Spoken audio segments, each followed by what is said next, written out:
Hey, everybody.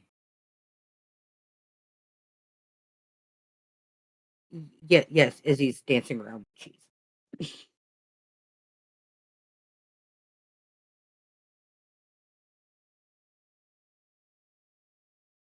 Nom nom nom nom nom.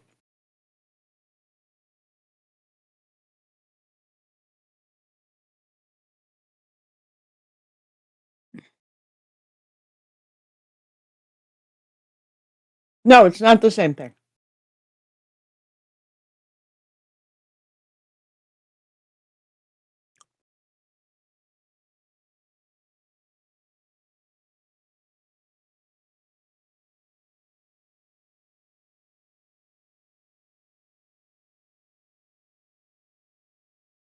All right, everybody, come on in. Come on in. Get set up. Make sure you have your hankies, your snacks, your drinks, your comfort item, and your stress ball. Because we cannot guarantee what your feelings will be by the time we are done with each and every story.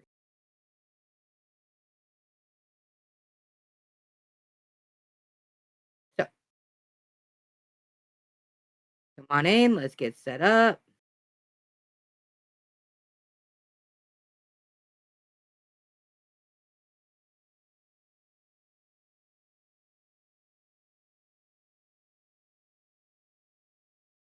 Yes, what Ace said. Do not forget your comfort food in the microwave.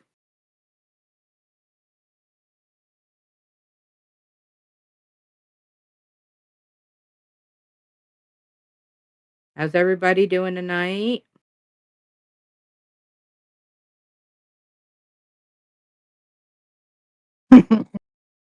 Hey, Doc.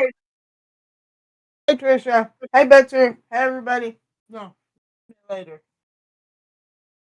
Also, remember, share this out to all your socials. Let's see how many people we can get in here tonight. Speaking of which, hold on a second. Gotta go share this over to uh, Facebook.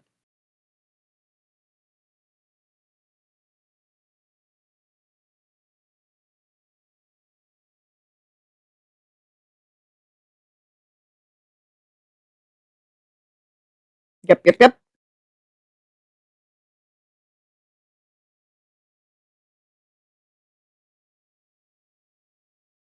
Listen here.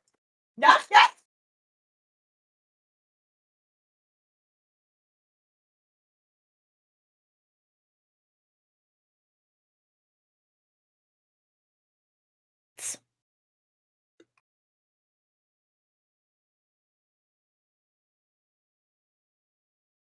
Yep, ads in 1 minute.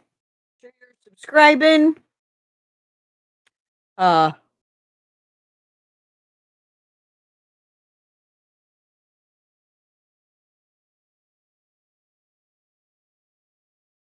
all right. Ads will start in about 40 something seconds. We are live on the stream. Y'all just saw a blip of cash there for a moment. Julie went to go check on something. Okay, look, I'm going to explain something about my Dr. Pepper habits. All right. If it's in a in a plastic Dr. Pepper bottle, it is straight Dr. Pepper. There is nothing else in there. I am not going to contaminate one of my bottles with that because I quite often refill these and take them with me to work. So I'm not contaminating it with anything else. Number 2, you can almost 75% of the time assume that if I'm drinking out of a goblet, it's got something else in it. Actually, no, 100% of the time you can guarantee it's got something else in it. If it's a goblet or my little witchy wine glass. If it is the stein, the glass stein that belonged to my grandfather for um, his fire department, 90% of the time it's got something in it. Because if I'm pouring out of a 2 liter, because I don't have one of these, sometimes I drink just regular Dr. Pepper out of that. Pardon me. Wow. Now, if we want to talk bottles, though, for those of you who are subscribed,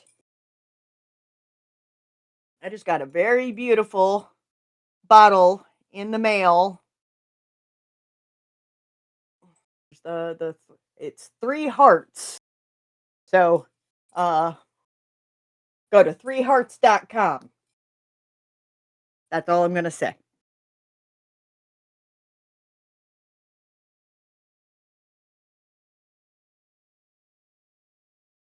Yes, it is absolutely gorgeous. Part of me does not want to pop that cork. Part of me really wants to pop that cork. Part of me thought about just buying 2 and then having 1 for the shelf and 1 to drink. And then I was like, but if I drink the one, then I'm gonna be, and I really, really like it, I'm gonna be eyeing the other one. But yeah, that sucker cost me approximately $70 with shipping and everything. So no,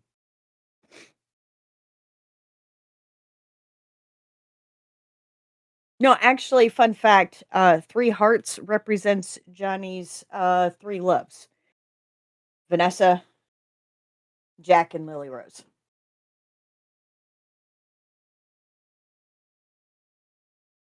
All right, so we'll get going here as soon as my co-hosts arrive back. But real quick, make sure that you have all your shit, right?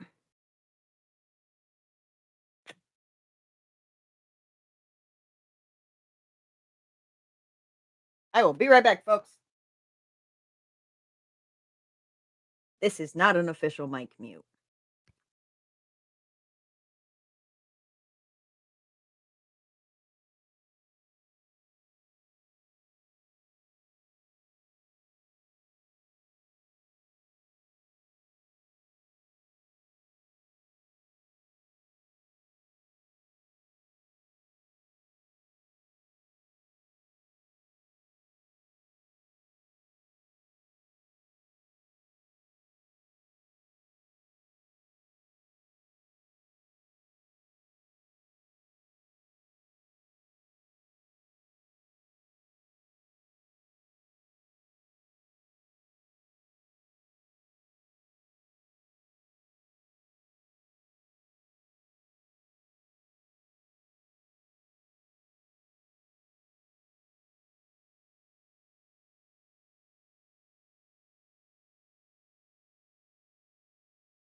Hey.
Hi, Bitzer.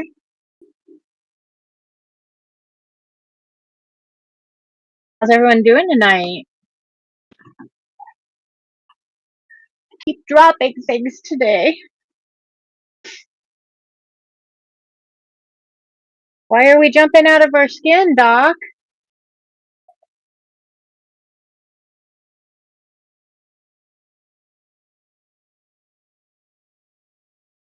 Shrimp and grits. It's very southern. It's very Louisiana.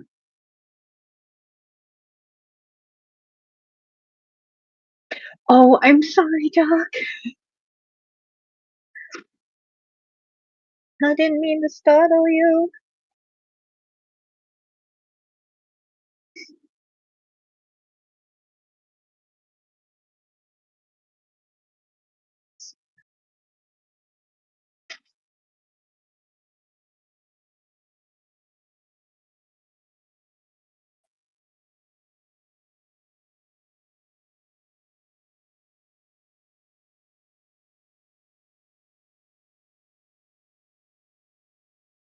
I mean fair, Doc. Fair.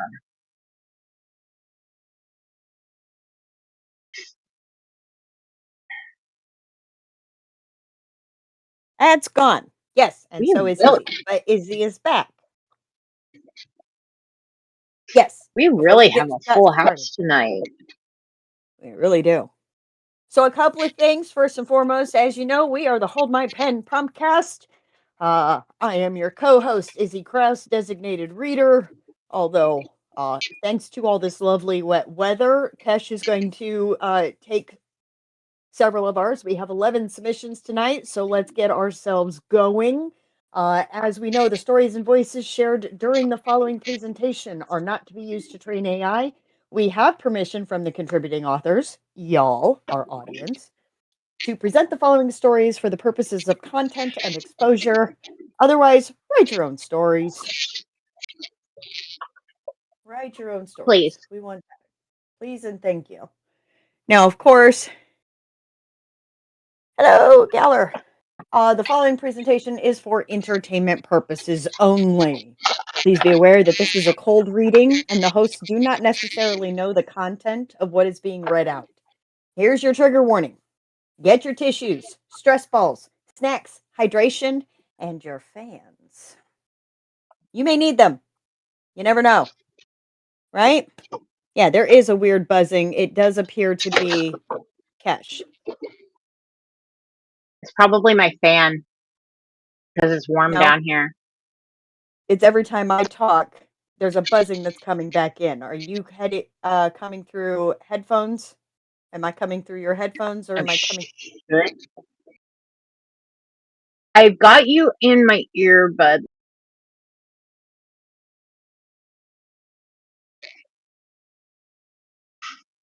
So somehow I'm coming back through a speaker somewhere and coming back through your mic. Somehow. I don't know. How's that? Okay, testing, testing, testing. There we go. I don't see you lighting up when I talk. Perfect. Okie Okay. dokie. I don't know what was going on. I don't know. I don't know. So, Six is getting us started right off the bat with a spinny spin spin. Who is up first?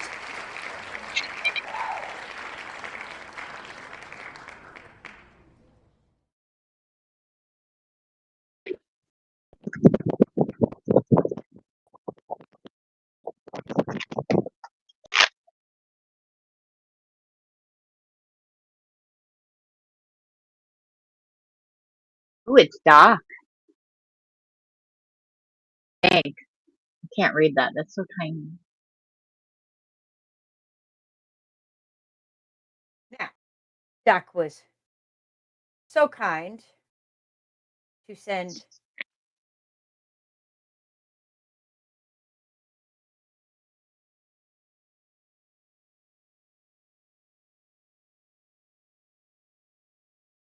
a separate pronunciation guide. So I'm pulling that over to the side here.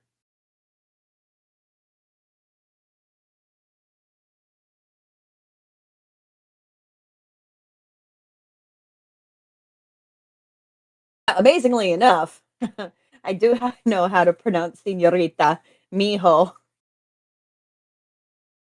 mijito. But that one I would have mucked all the way up.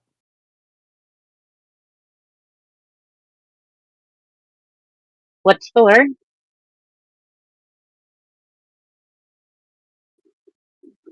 Mojito? Yep. No, no, mijo. Mijo is the Spanish word for son, or Yeah. boy, right? And then we have mijito, which is little boy, little son. Yeah, the buzz is back. Senorita, Is it? it's Miss. Well, it'll stop here when I'm reading out loud because you usually mute.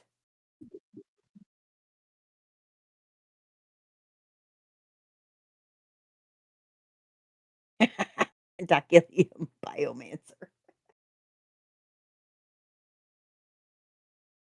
Okay, here we go. Oops, I'm sorry. I'm missing a member of Three Racha.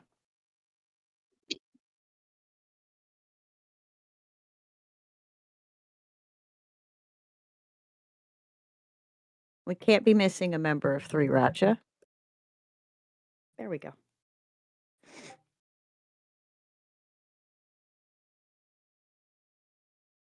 They're too close. The two soaking phantoms hovered closer to Eve, ignoring Paige and Theodore altogether. Their transparent gaits suggested they didn't care who was in the way. Huey bared his teeth. His tense gaze flicked over to Theodore by the shop's counter, then to Paige crouching behind Theodore, both terrified of the ghastly entities. Out of fear or stupidity, the pajama-wearing woman ducked behind the counter. The phantom known as Tristan stood tall and cracked his knuckles. Doug cracked his neck. When the creatures grinned, Huey stomped forward, but Eve clung onto his bomber jacket after just one step. Fair's fair, right, Julian? Doug purred. His New York accent thickened. An eye for an eye, Tristan agreed. His lilt was soft, but very southern. That's not my name, Eve said, shaking her head. But I know it, she murmured. Just because you cut your hair and changed your clothes, Tristan sneered as he crouched, doesn't mean you ain't you. I know those eyes watched me drown in the depths of Meadows Lake, Doug said. You even smell the same. They were too enraged to see reason. Huey grasped the blonde's hand, squeezed, and perched on the balls of his feet. He lunged, but then Paige sprang up with something red and shiny. Get creamed, Casper! Paige shouted, activating a fire extinguisher. Go! The creatures shielded their faces with their arms out of reflex. Then they exchanged looks. They were dead. When they jerked their heads toward the corner, they caught the tail end of the glass door slamming shut. Huey vaguely heard, Damn it! Followed by, Out of my way! He dashed, ankles throbbing with pain. He led the tattoo artist past a denizen puking into a trash can. She didn't let go. They cut through a clueless lovey-dovey couple. The startled two didn't notice the bile in the air, but it smothered Huey's senses. He zipped past an animal rummaging through an alleyway dumpster. Home sweet home. Then the lampposts died one by one as if the energy got sucked away. Eve said, There's nowhere to run. Huey suggested, Sanctuary? Oh. She sounded like she'd rather swallow the gravel from the sidewalk than seek hallowed ground. A motor scooter came to life. Got a better idea? Or do you want to avoid your 30s? Okay. She kept up with him. What about... The motor revved and rode down the street of its own volition. They're fixed on you. When we get there, we can message them, baby doll. She groaned. Oh my God, ew. And I thought you were almost cool. Cool? I'm saving your life and I'm cool? More lampposts died in their frantic wake, and the vehicle gained speed. It was hot on their heels. It wasn't the first time Huey had been followed, but it was the first time he was sure he wasn't imagining it. At least this time he had a witness. Eve chimed, "As a cucumber!" She yelped and jumped ahead of him as the scooter tried to smash into her. It got caught in an uneven slab of concrete. Huey adjusted so they were running side by side. Then he explained, wheezing between words. "There's a neighborhood. Up this street." "What happened to the church?" "Sanctuary. There's a house my uncles used to take me to." His lungs begged for air. Damn, he shouldn't have quit track. The motor scooter screeched behind their backs. Huey searched for a solution in the street. Concrete leading to a newsstand, a bunch of parked cars, an uneven sidewalk, and a shady alleyway. Huey said, "The father turned it into a chapel." Unconvinced, Eve asked, "And this chapel works because?" "My grandma blessed it." Huey detoured into the alley, yanked Eve into his arms, and held her tight. The vehicle hissed, and the entities charged ahead, dismissing the alley completely. Eve's breath curled into fog. Huey's back pressed against the brick wall, and her arms coiled him. When his breath hitched, he caught her scent. Ocean vanilla. He pulled her close. She whispered, "Oh." He muttered, "Shh." He stretched his neck to watch the beings. Once the coast was clear, he drew his attention back to the artist, who tucked her head into his chest. His heart decided it wasn't done slamming against his rib cage. He couldn't even feel if there were any haunts nearby with how intense his insides were screaming. This was different. "Oh," Huey murmured. "There's that word again." She chuckled. "Shut up." He teased. "Maybe later." A droplet of water splashed onto her nose, and he wiped it away with his finger. The droplet splattered on his head, her forehead, and the ground. "It's starting to—" "Shh. I know," he murmured. He slid off his jacket and made a little tent for her as more raindrops fell. "What about you?" "Little water won't hurt me. Besides, I bet it looks good on you."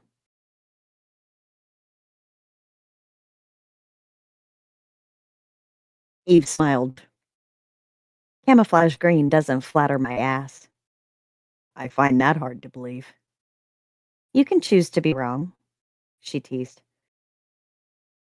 "Come on, let's find somewhere dry." Getting chased by dead entities, and they still find time to flirt? I, uh, uh,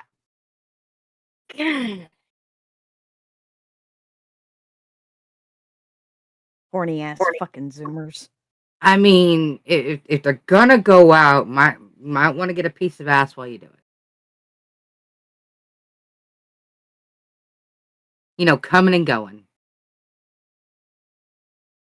That's a fair assessment. If you know you're going to go anyway, If you know that at get the it. end of this road, I am going to be eaten potentially, you might want your last meal to be at the Y.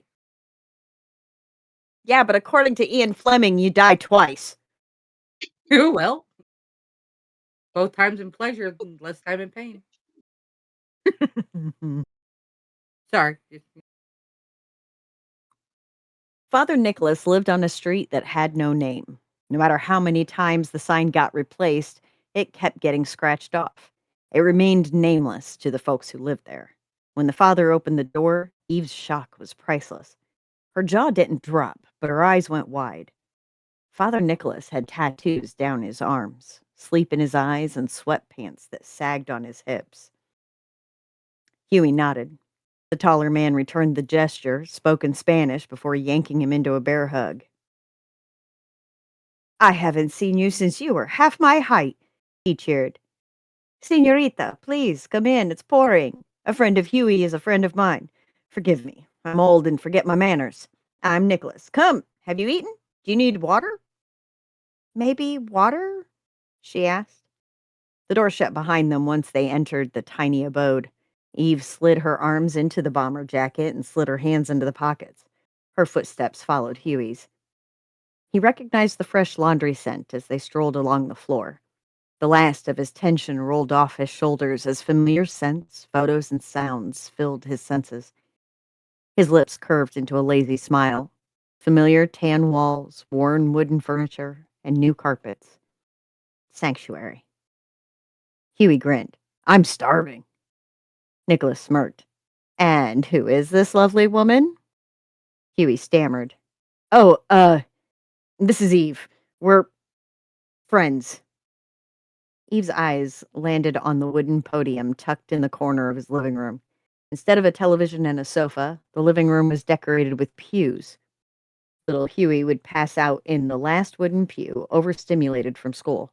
His uncles would pray with their rosaries. Nicholas would drag up a chair, sit on it, and offer a sermon. The floorboards whined as Nicholas guided them to the kitchen. There were still faded permanent markers etched in the lower half of the wall when Huey decided he was a painter. Nicholas celebrated his creativity while his uncles scolded him for the graffiti. The young man chuckled at the memory. Eve raised an eyebrow, brimming with curiosity. Huey just shook his head, cut her off, and took out the chair from the table. We're not here to eat. Although she said that, she sat in the squeaky seat. Nicholas grinned and approached the stove. The top stove fires whooshed on when he flicked the switch. Nonsense. If you've got empty bellies, let me cook for you. Arroz con pollo? Ropa vieja? What? Huey snorted. Chicken and rice or, steak tomato stew? Sorry, I'm French, not Spanish. Oh, vive la France! How did you meet such a cultured young lady, Mojito? Please sit. Tell me everything. Huey pinched the bridge of his nose. Ah, shit. Forgot my cart. It was back at the pawn shop.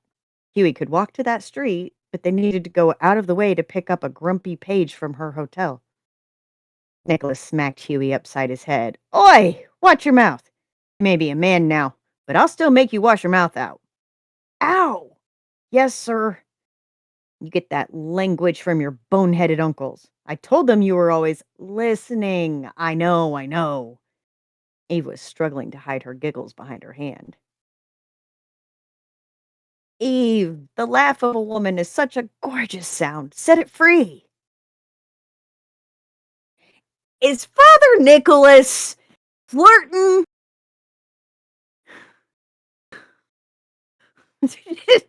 The hell he is or the hell he isn't. I'm not exactly sure which. Yeah. But I suddenly Lord. realized that the apple didn't fall too far from the family tree. Tap deal. He's very friendly. Yeah, friendly. uh-huh. Uh-huh. When they settled in the kitchen, Huey hopped onto the counter, swinging his feet. He explained, not shying away from the ethereal details.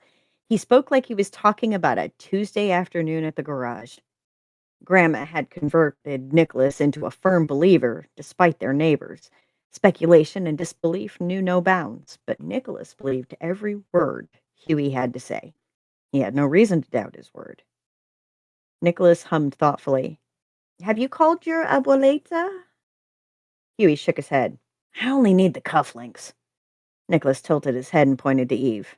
And your friend? Those are evil spirits, mijo. You're welcome to crash for the night, but you can't live on your back forever. It's true. Huey rolled his eyes. It's your advice. Nicholas shrugged. I give great advice. When you're interested in dating, I'll give you some pointers.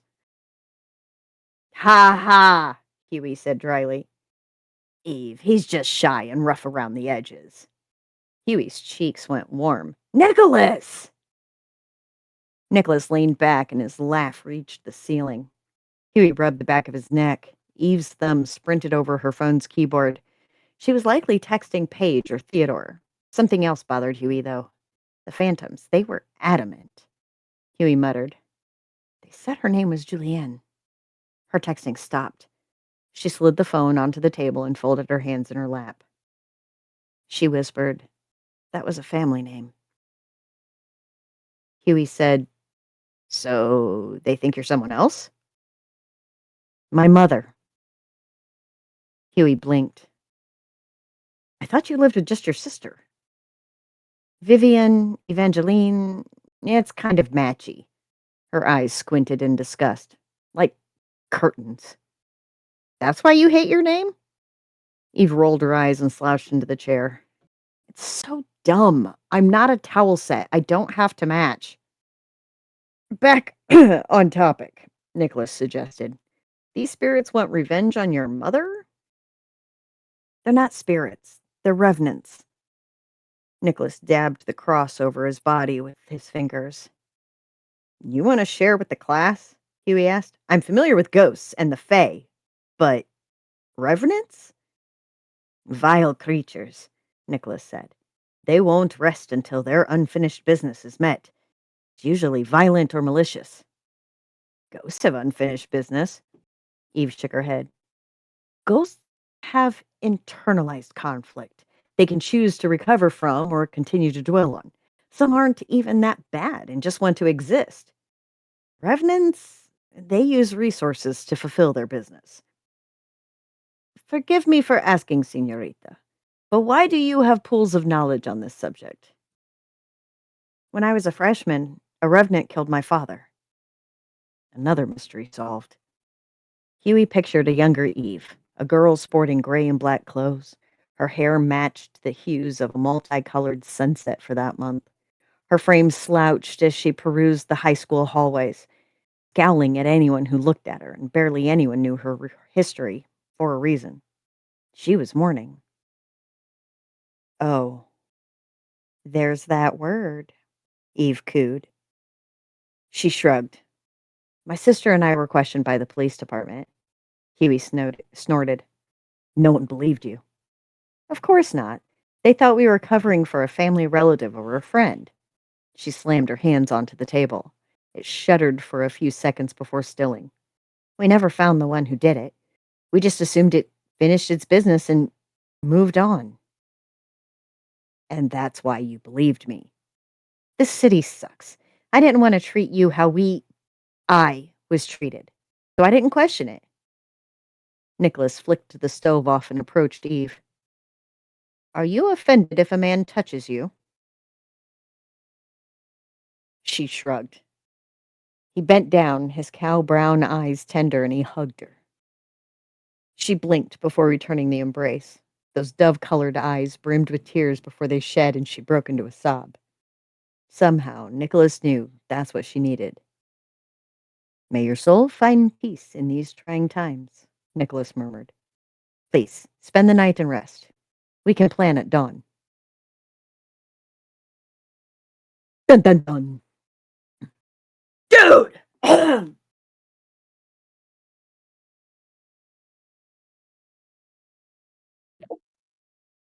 I think it's a good example of people wanting to keep life as normal as possible in trying times. Oh, the flirting. Oh, no. Yeah. Yeah. I mean, don't get me wrong. Some of the places and situations that I flirted in, come on, this is pale in comparison. But that's besides the point. Look, what we used to do back in the day when we were trying very hard to be brave or appear Look, brave. there is no evidence.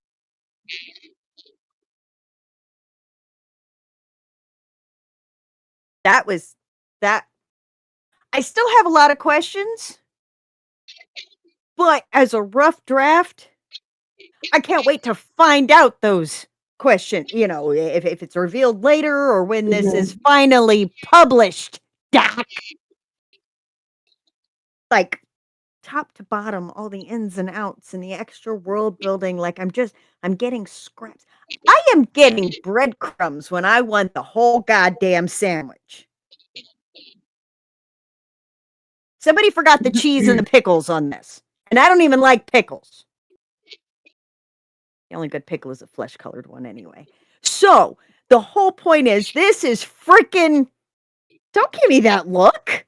I've said that 1,000,001 times. I have I to give can't you wait shit. for more. No. Julie's the one that gave me the look. I can't I can't wait. Although the last word that she gave me was "Huguito," which wasn't in there. That's okay. Ha! And Mr. PA Power is just in time. 'Cause he's That's up time. next. Oh my God, are you fucking kidding me, Patrick?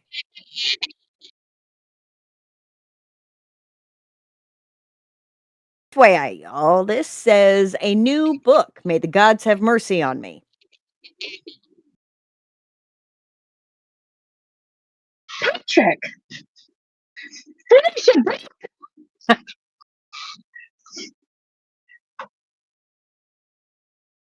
That's fine, Doc. That's great.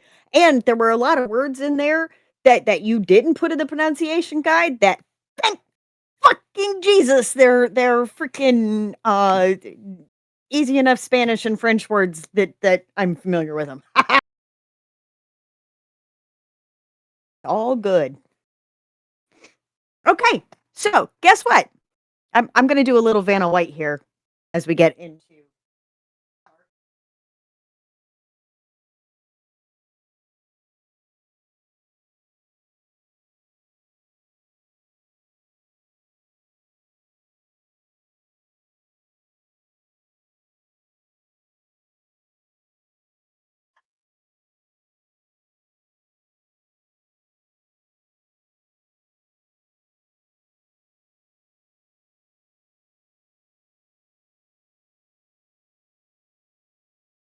There we go. So, you see this lovely book with these handsome gentlemen whose wedding vows made me cry when I read them out on the show. Decoding Shady Pines, out now. Get your copy. I will say this, if you sweet talk him, he might sign it and send it to you. But apparently, this one says Beyond Shady Pines.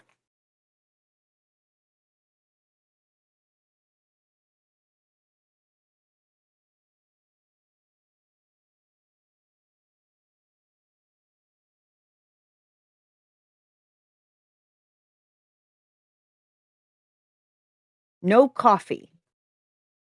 This already sounds bad. 5 years had changed everything.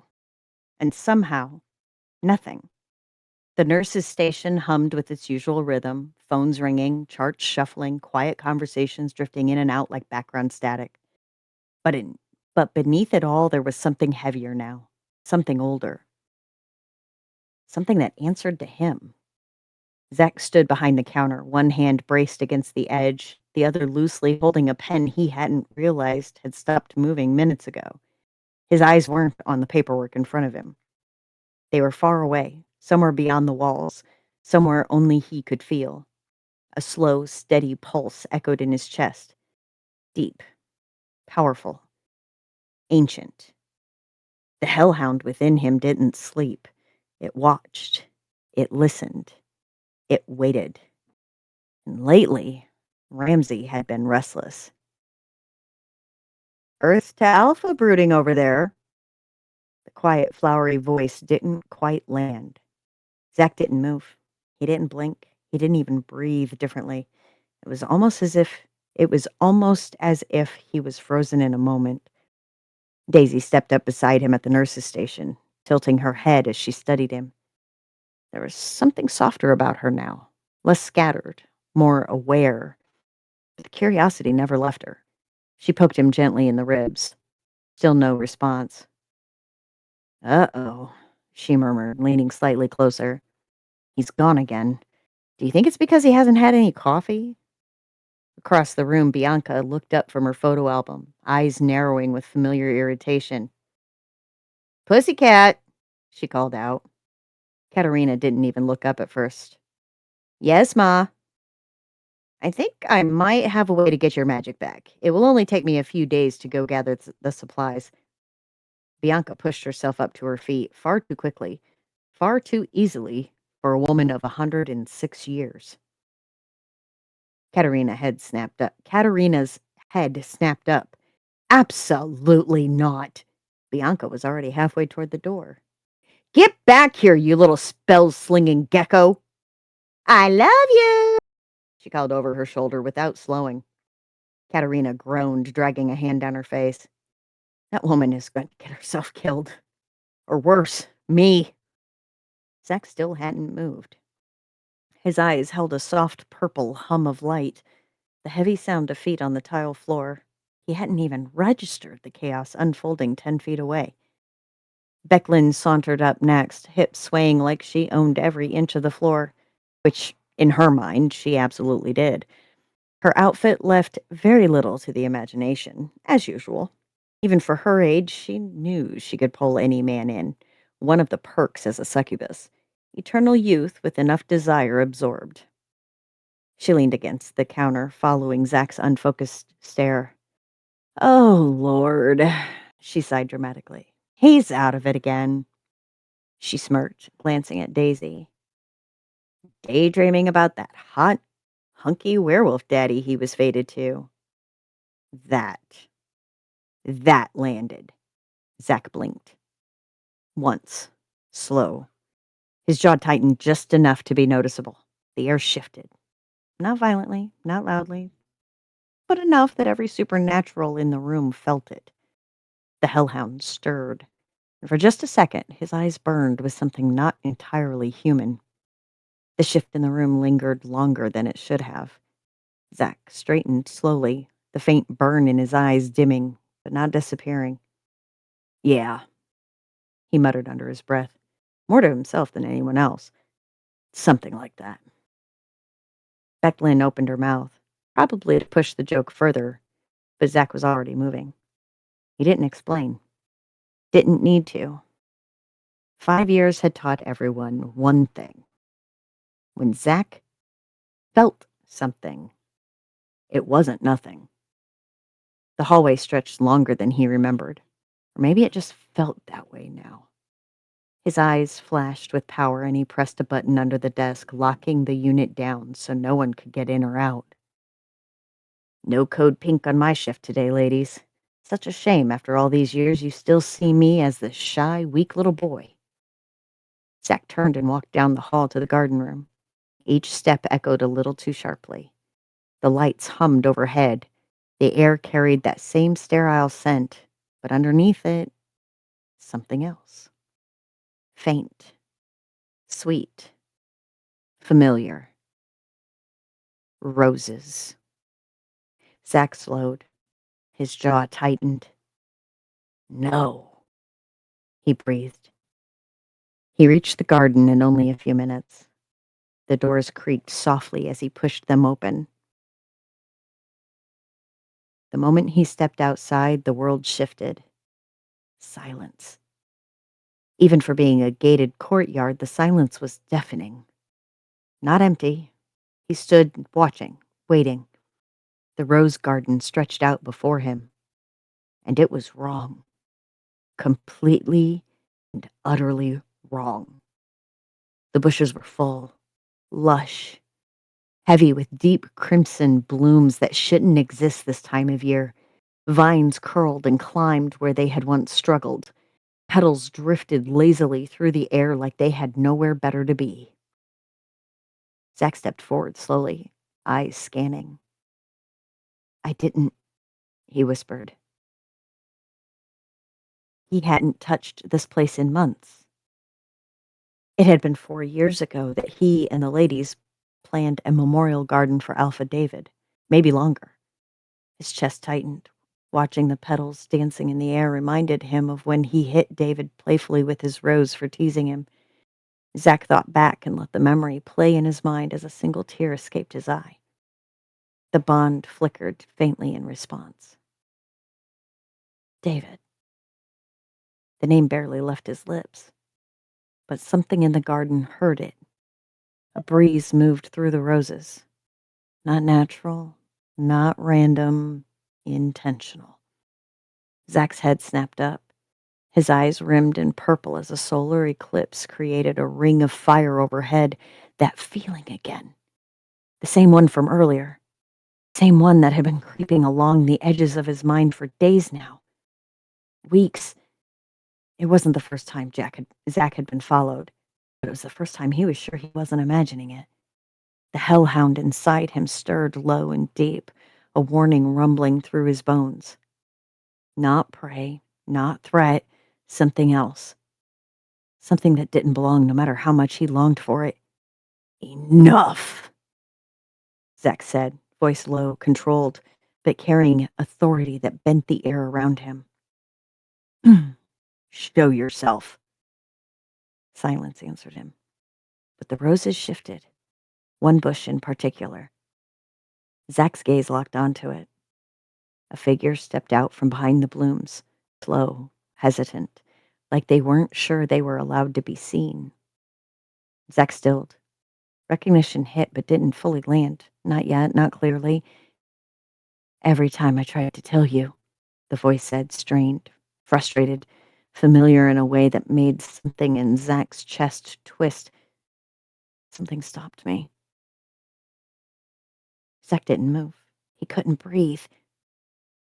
I thought it was just bad timing, the figure continued, stepping closer into the light. But now I'm not so sure. David. Your grandma said I was allowed to visit. David's voice still held that deep, rich tone. Zack's face lit up in pure, unguarded relief, something no one in the pack had seen in years. I knew it had to be you pressing on the veil between worlds, Zack said quickly, stepping forward like if he didn't, the moment might break. But why only now do I get to see you here? Don't get me wrong. I know it's usually me traveling to the underworld to see you, but this is... His words faltered because something was wrong. Zack stopped just short of touching him. The air between them shimmered. Not heat. It was not even magic as he knew it. Something thinner, more fragile. Zack's eyes flicked upward. The sky had shifted completely now. The solar eclipse hung overhead, perfect, unnatural, its edges burning in a brilliant, violent halo. The ring of fire was overhead, and the moment Zack truly looked at it, Ramsay surged inside him. It was not in aggression, but in recognition. The understanding slammed into Zack all at once. You're not supposed to be here like this, Zack said, voice dropping. David exhaled slowly, something heavy in the sound. No, he admitted. The roses stirred harder now, petals lifting, not drifting, pulling toward the sky, as if something above was calling them back. The eclipse? Zack whispered. David nodded once. It's not just an eclipse, he said. It's a fracture point, a place where the veil thins enough to let something through, if it's strong enough to push. Zack's throat tightened. You forced your way through. David gave a small, almost sheepish smirk, but it didn't reach his eyes. Wouldn't be the first time I broke the rules for you. That landed, but it didn't settle, because Zack could feel it now. The strain.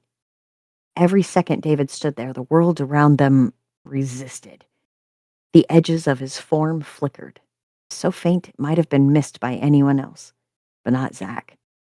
Not an alpha hellhound, whose bloodline's sole purpose is to keep souls in the underworld. You're anchored to it, Zack said, more realization than question, eyes snapping back to the sky. The ring of fire. David didn't answer immediately. That was answer enough.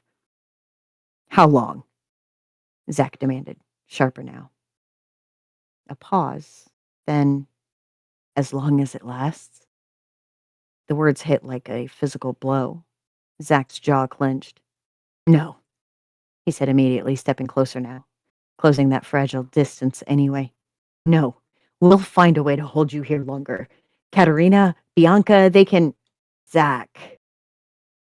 David's voice cut through him, firm, grounding, familiar. Zach froze. You already know, David said quietly. And he did. Of course he did. The hellhound inside him wasn't just power, it was truth. He knew the law of balance. Death didn't let things linger that weren't meant to stay. Zach's hand hovered just inches from David's chest, afraid to touch, afraid not to. The ring of fire pulsed overhead, and with it, David's form flickered again, stronger this time. The roses reacted violently now, petals ripping free, spiraling upward in a slow, unnatural current, as if being pulled into that burning halo in the sky. Zach's control slipped for half a second. You don't get to just show up, he snapped, voice cracking under the weight of everything he'd buried for 5 years. You don't get to stand here in the flesh like nothing's changed and then just, what, leave again? The ground beneath them trembled faintly. Ramsay growled possessively, knowing time was limited. The world noticed.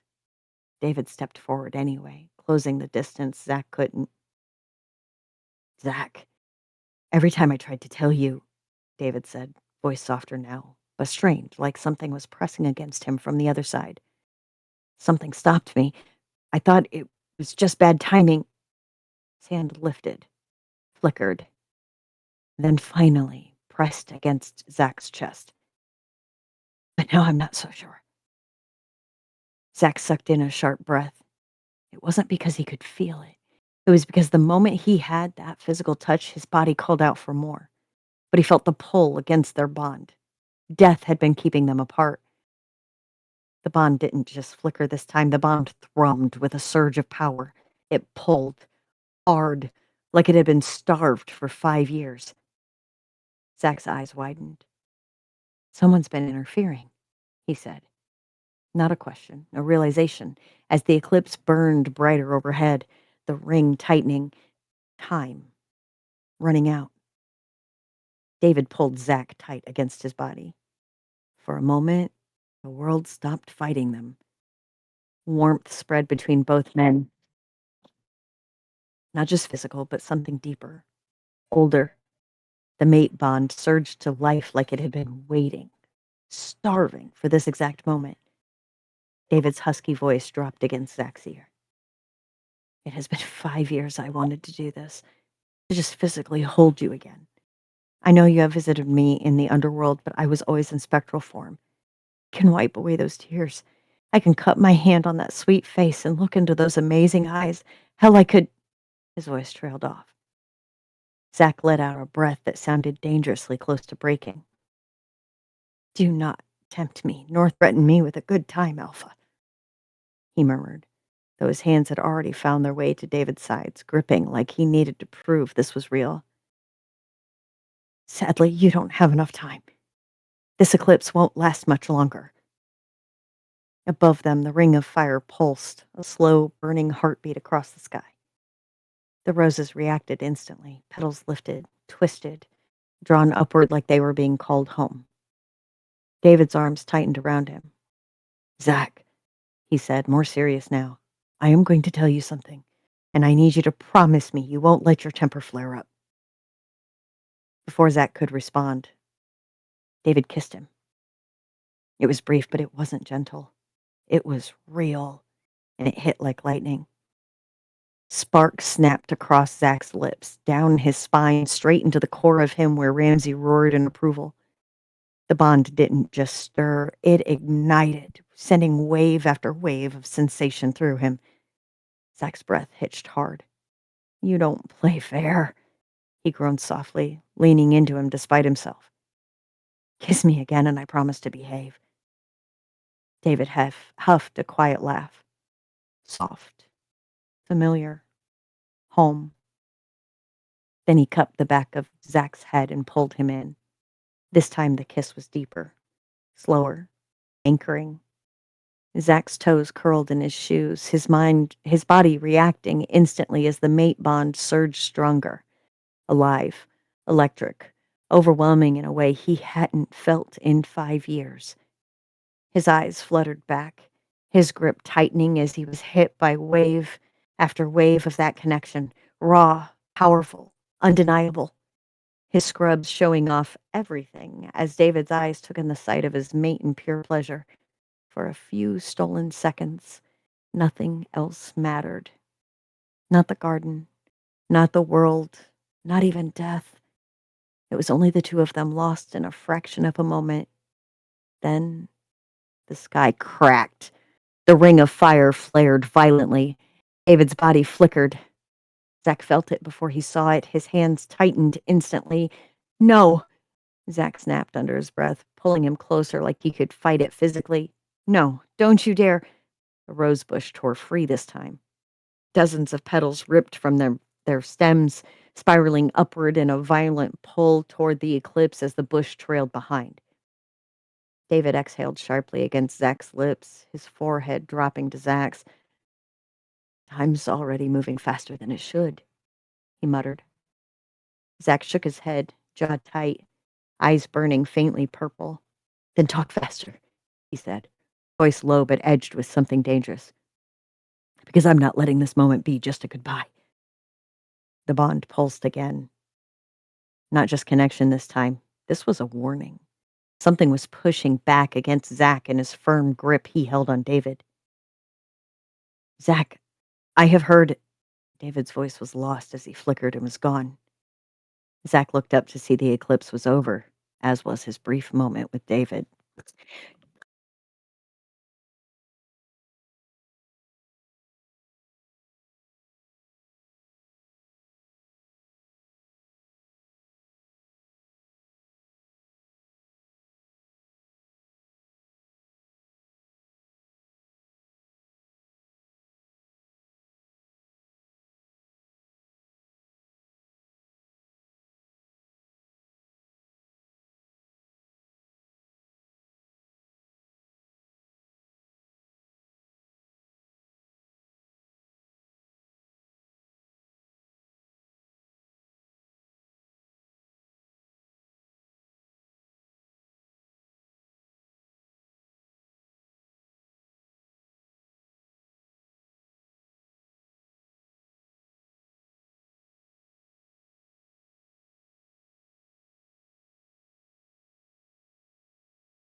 No, you won't.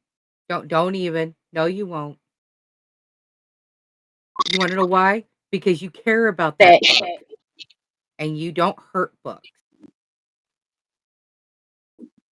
Books hurt you, but you don't hurt books.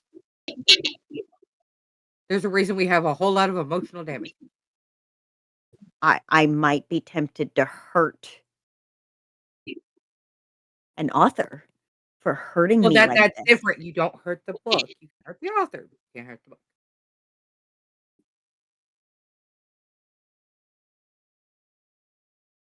After I literally just was talking about how the wedding vows made me sob, and now I find out, spoiler alert!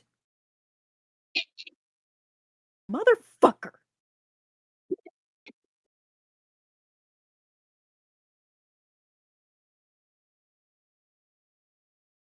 I mean, it is Patrick.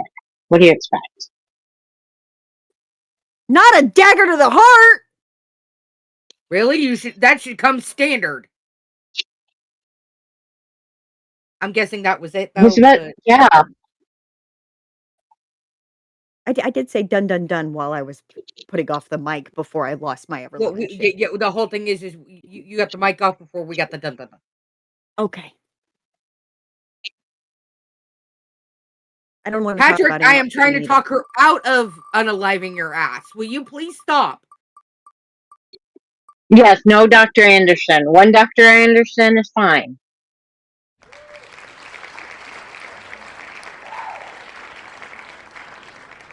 Trisha Jones, Oh, which, by the Trisha. way, will be appearing on Friday Night Show.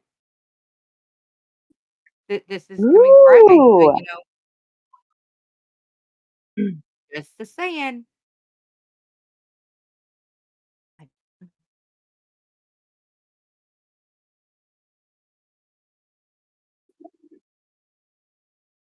That was the worst spoiler in the fucking world. Either that or I just blocked that part out. It just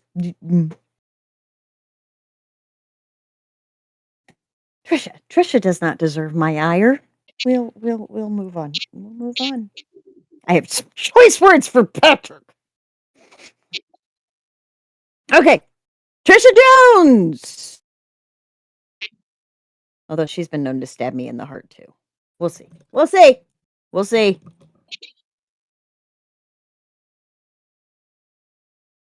I was helping my mom clean her attic out. There was a lot of old clothes and holiday items.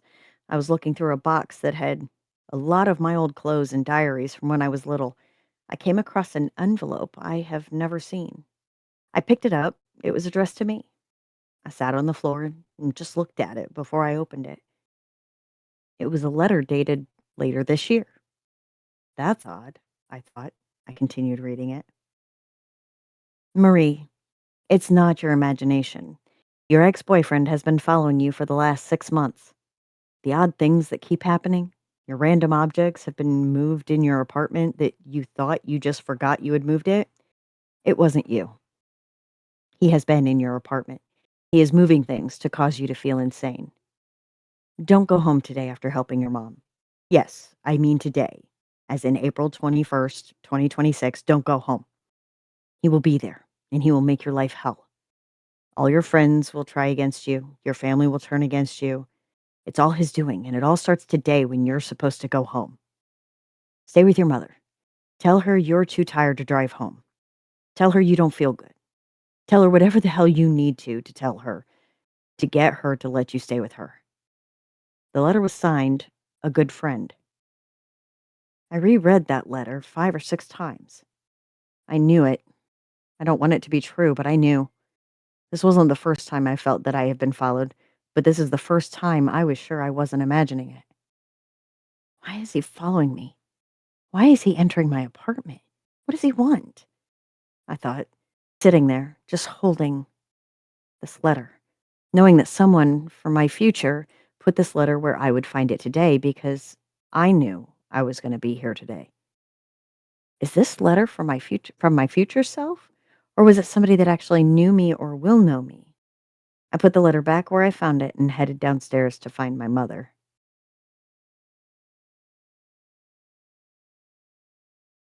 Dun dun dun.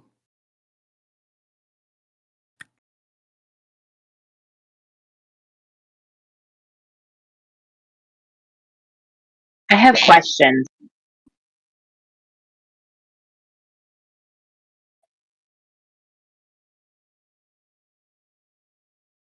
Why so short?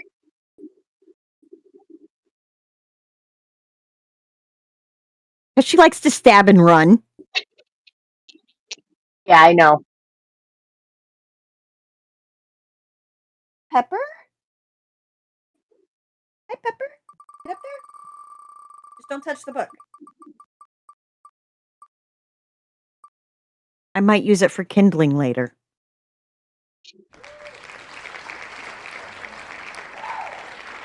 Oh, she already spun. But I want to do a little bit of brag. So, our lovely Trisha that just stabbed and ran with our hearts.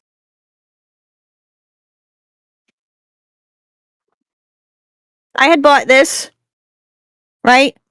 And Trisha informed me that it was an old cover, so sent me this special sticker to make it a limited edition, and sent me this beautiful new cover. Right there we go, pretty, pretty, pretty. This is first book.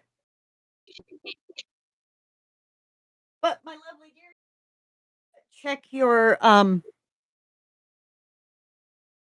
payouts because something else came this week. Oh,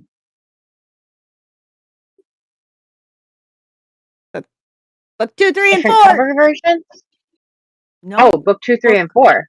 book 2, 3, and They're 4. moving. I can't read them. Sorry. Okay. Yes. OMG, it was Nice. you. Yes, it was me. Yes, it was me.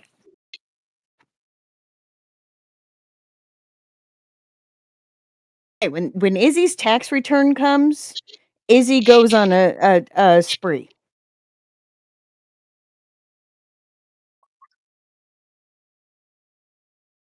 Actually, it's 4 because I've got the first book and now I've got 2, 3, and 4. And Trisha, you're working on book 5. Are we talking about book 5 this Friday? Next Friday?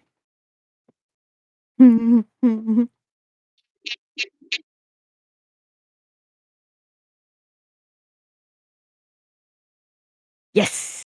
Cool, cool, cool. Okay, there we go.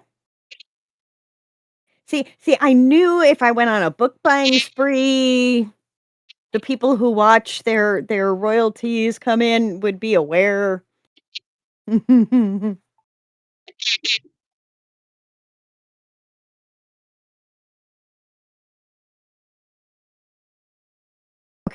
Sorry. Dinner is being picked up, so I'm tracking that. All right, Stavros. This is labeled Time Capsule Mystery.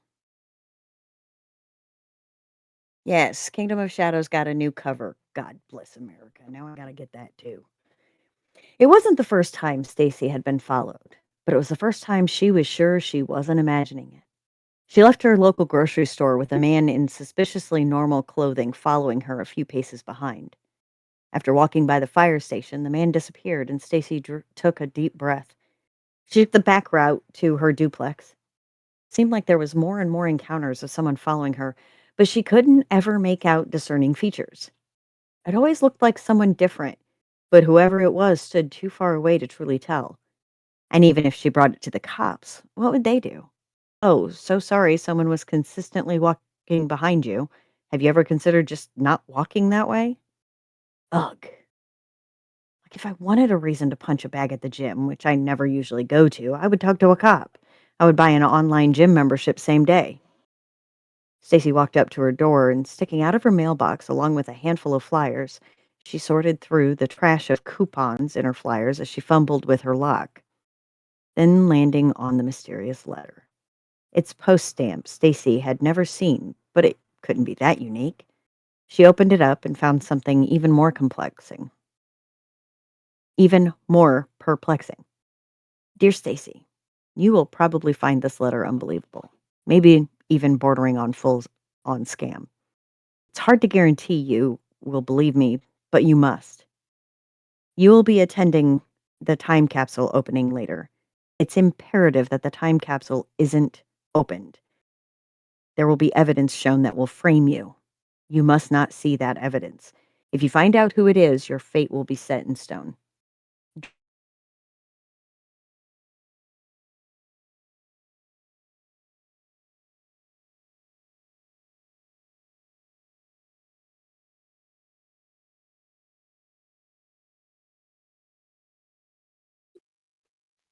I think she froze. I think she froze.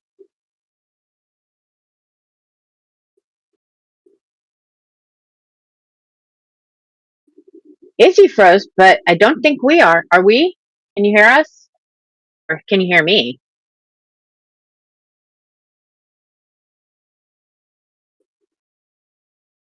I can hear you just fine. Okay. Of course it was just Izzy.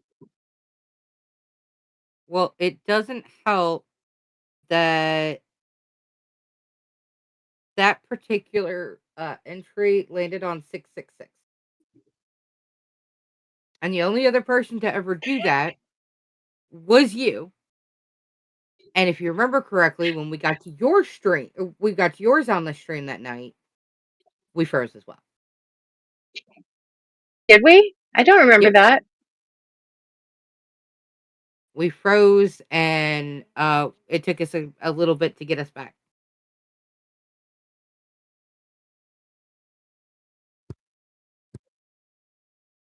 Yeah, sticks.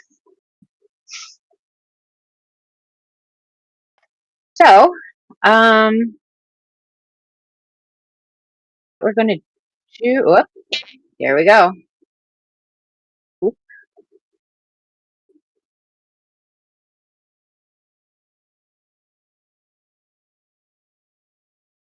I'm sure it looks kind of odd now.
Hi, ho. Everything okay? My internet just cut out. Oh, fun. Not really, but Yeah, everything is spinning. well, I see you. I don't know about them. No, because I.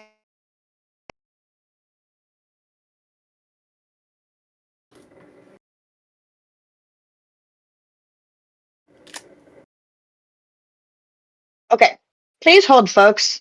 Hopefully that didn't fuck everything up too bad. Just give me a moment.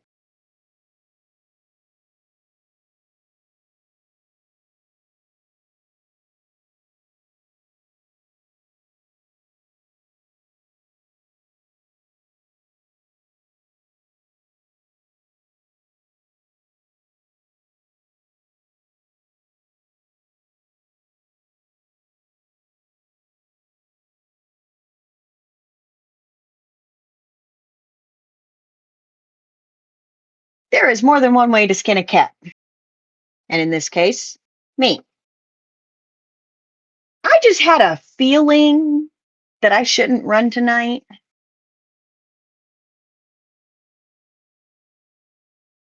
I know I paid my bill. Just FYI, I paid my bill.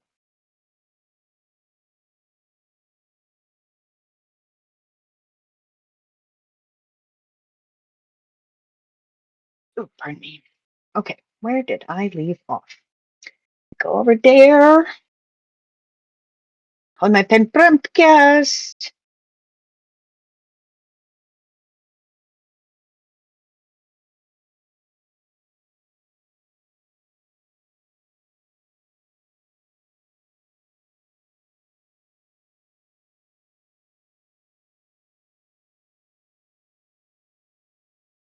Okay, picking back up. As she read, Stacy felt the blood rush out of her. Whoever thought this would be funny had a sick sense of humor. Her hand crumpled up the letter and tossed it across her entryway. She scrambled out of her house with her keys clutched in hand. By the time she made it to her old elementary school, the anxiety settled into a rock in her stomach. Several other cars were parked by the school, some resembling the other classmates, but older. Stacy walked to the front of the building and saw the crowd already beginning to form around the freshly cracked cement by the flower bed that held the time capsule. The current principal, an old classmate of hers from middle school, stood at the front of the crowd calling attention to him. Welcome, everyone. I see we have most of our year and other years from when the time capsule was buried. We are here today to see and remember the past. Let's begin. Then two men reached into the hole in the ground and pulled up a chest wrapped in dirty, loose plastic. A pair of scissors cut through the layer, and the principal opened the chest. He turned around.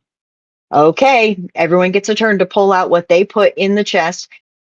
Anyone who put something in that isn't present will be removed by myself or another faculty member. Everyone was assembled into a lineup as all the people came to pick up what they put into the time capsule. Whatever the damning evidence was, it couldn't be her own. All she selected for the time capsule was an old iPod. When it got to her turn, she quickly picked up what she submitted and found a spot on the lawn to look over her old device. Surprisingly, when she pressed the button to start it up, it worked. Then a murmur of noise came from the principal looking at an old camcorder, watching whatever was on the screen. Then the crowd of people that had looked over his shoulder all directed their gaze at Stacy. A look of absolute horror. Dun dun dun.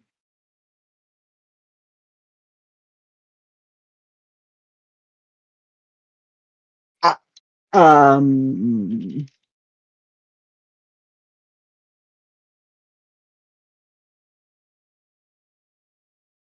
Um. Dun dun dun. What the? Mad? No, we're not mad. We're fucking furious. Where the fucking rest of it is.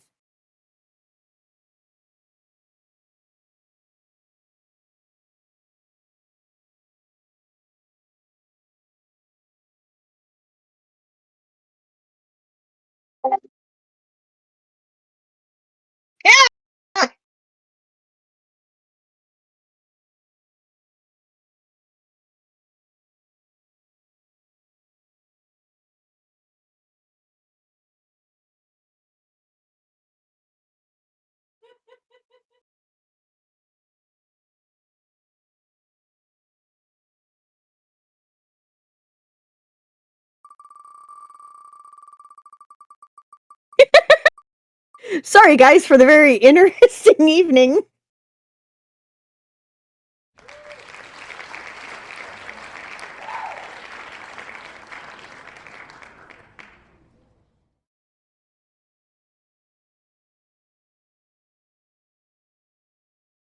Did Kesh say anything? Because I didn't hear a word.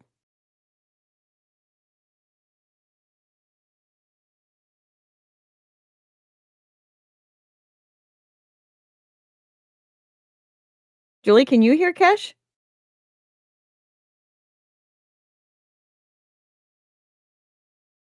I mean, I can tell her deep sighs, but that's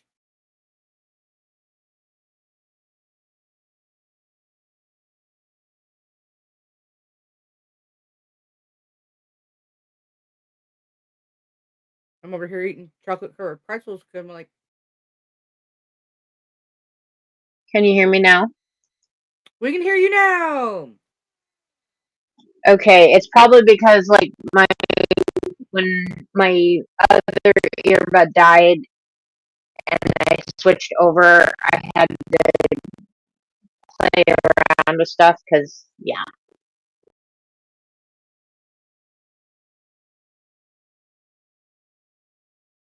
technical difficulty. Now it's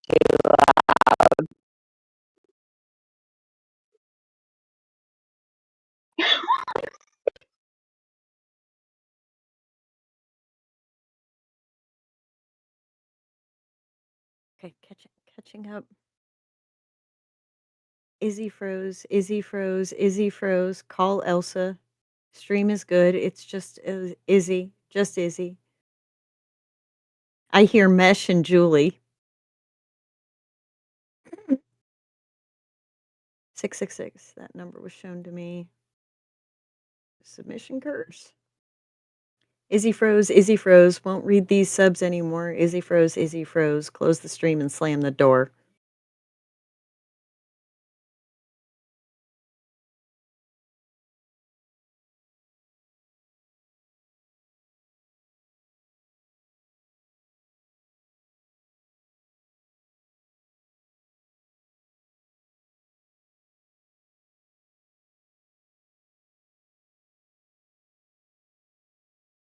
Okay. I'm caught up. You know, we just blipped and then we blipped back. It's fine. No, we're not mad, Stavros. We're not mad. A little confused, but not mad. Not mad. Now, here's the problem. Oh, and it's Cash. Cash is up next. Hee hee hee.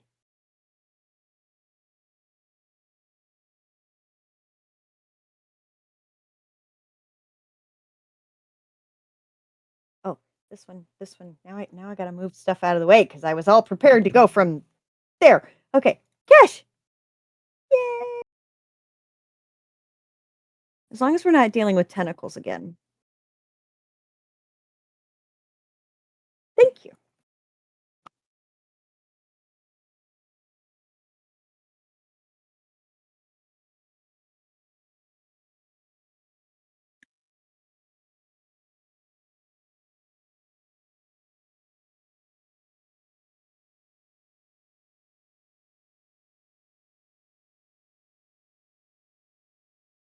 Six.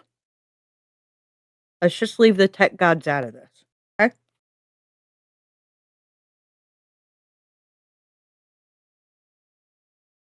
Ended up upgraded to a large because he didn't hear me say one small, one large. So he only gave me that. I have no idea what you're talking about.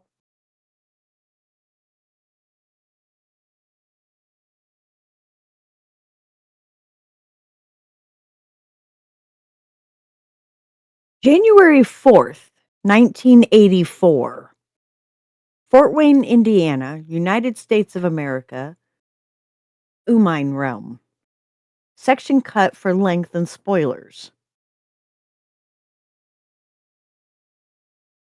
It wasn't the first time Bren had been followed, but it was the first time he was sure he wasn't imagining it.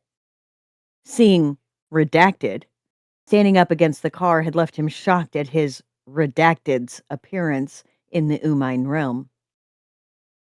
Both redacted and redacted had fallen victim to the vein mark when he had been a young child. One of the many so-called void orphans which had overwhelmed the empire after the start of the invasion by the King of Death. Now, redacted had found him. He slid to a stop at the intersection, waiting for the delivery truck to pass, allowing him to get back to the apartment. Thank you. And Romiria and Zokara. Once the lumbering vehicle trudged past, Bren made his turn and pulled into his parking spot in the complex where they lived.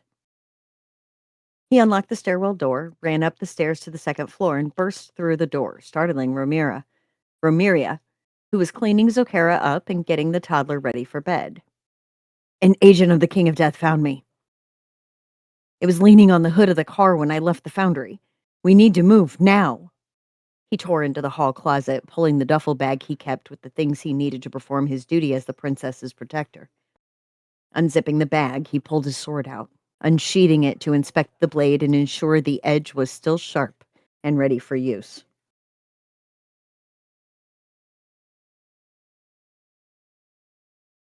How do you think they found us? I thought we were safe here. We're close to water. Should that not protect us?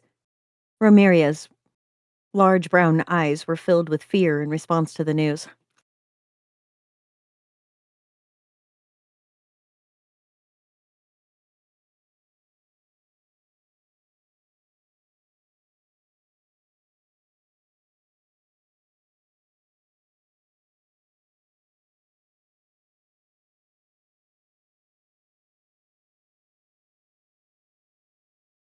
Yes, and lots of angry chewing. Okay, lots of angry chewing. I think someone on the Council of Lords may have informed them, but I'm not sure. But it doesn't matter now. We need to eventually head south. We can get protection from Lord Udrin's people at his distillery there. For now, though, I'm taking us west. I don't want to deliver the enemy on the Empire's doorstep in this realm. He placed a reassuring hand on her shoulder, hoping she could keep her head on her shoulders till they could reach safety. Let me get her things. I need to find our coats and a blanket for her. She placed her hand gently on his, sighing as they both paused for a moment.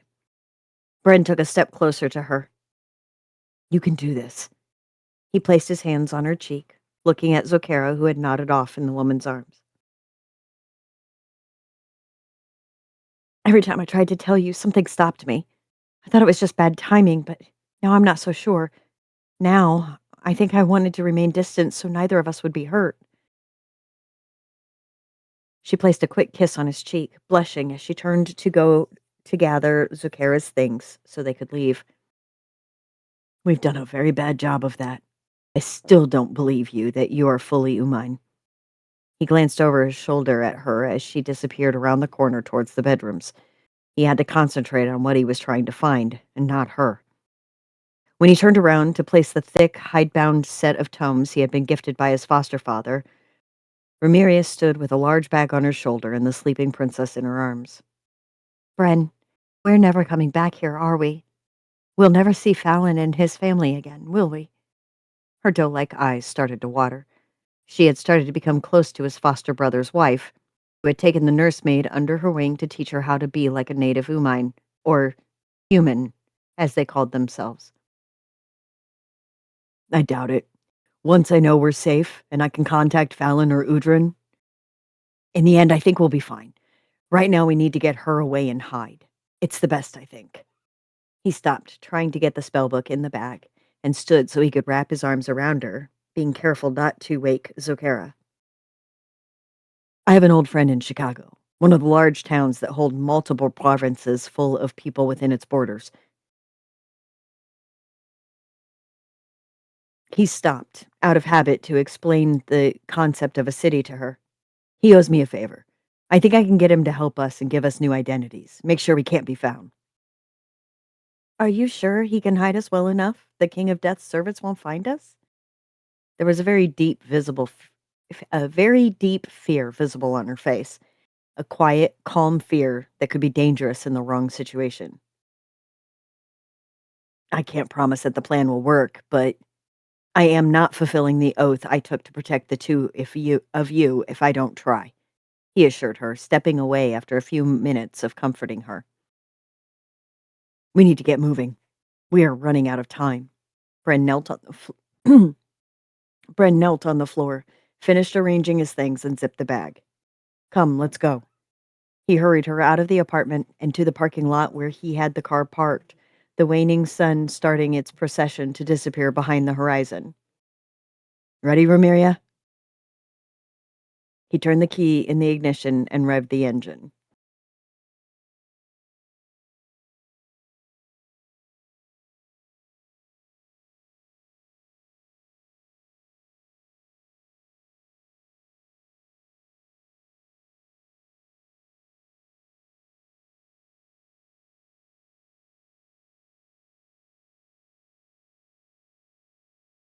Checking over his shoulder, he reversed out of the spot and turned onto the road that ran by the sleepy building of the apartment complex they had called home for the last few years.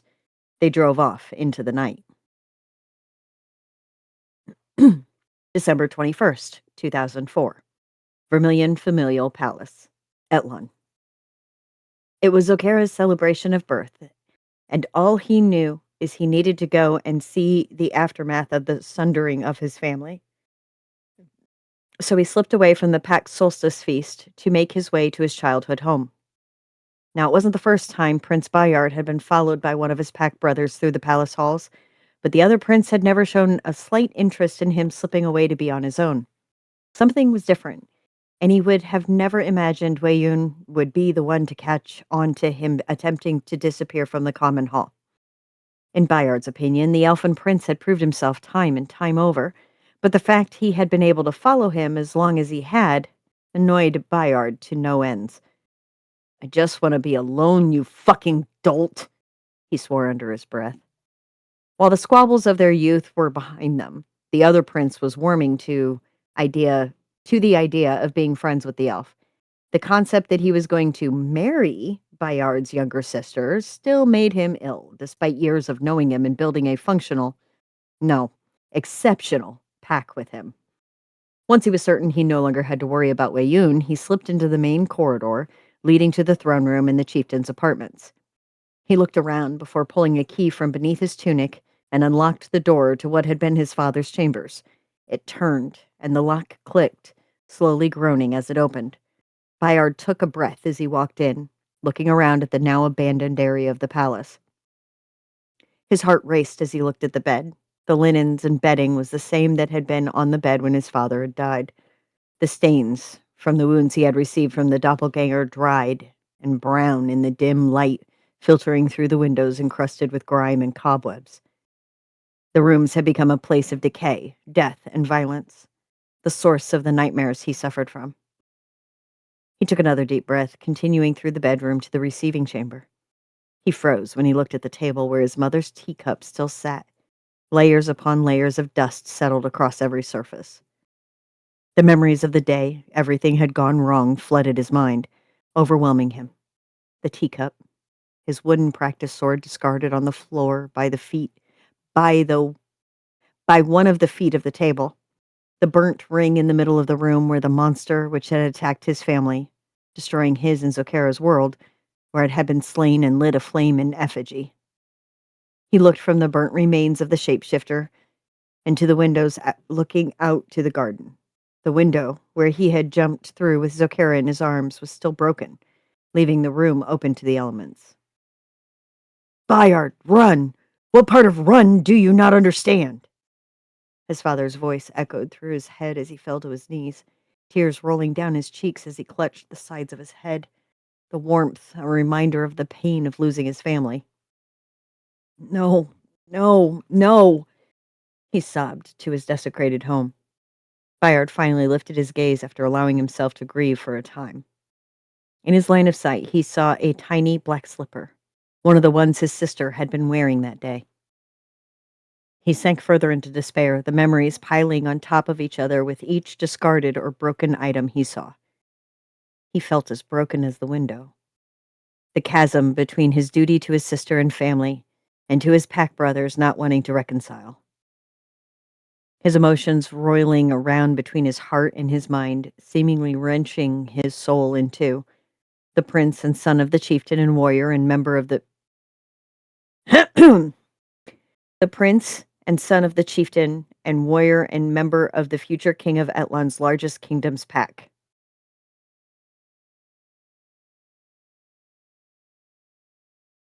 Rough drafts, people. Rough drafts.